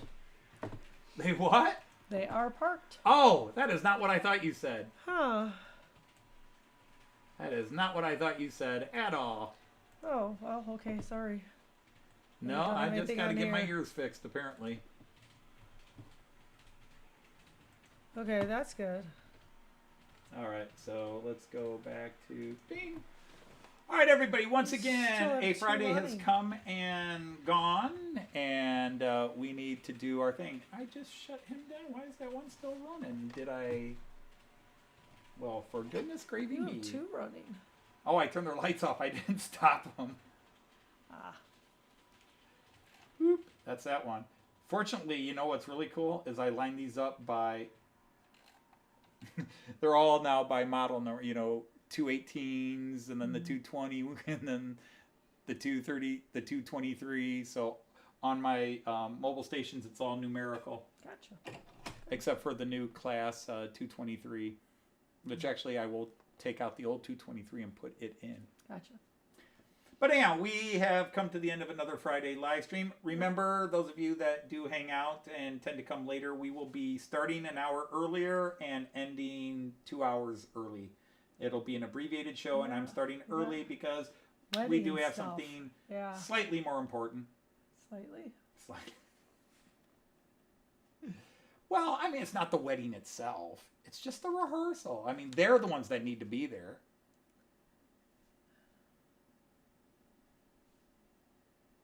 I could do live from the rehearsal. Anthony. Oh, boy. Anyhow, so on behalf of the very agitated wifey poo here. Yes, maybe. And sleepy. Oh, agitated and sleepy. Mm-hmm. You sound like a washing machine. We're going to say... We're going to try to say, Auf Wiedersehen. Tschüss. And happy trades. Take care, everybody. We'll see you.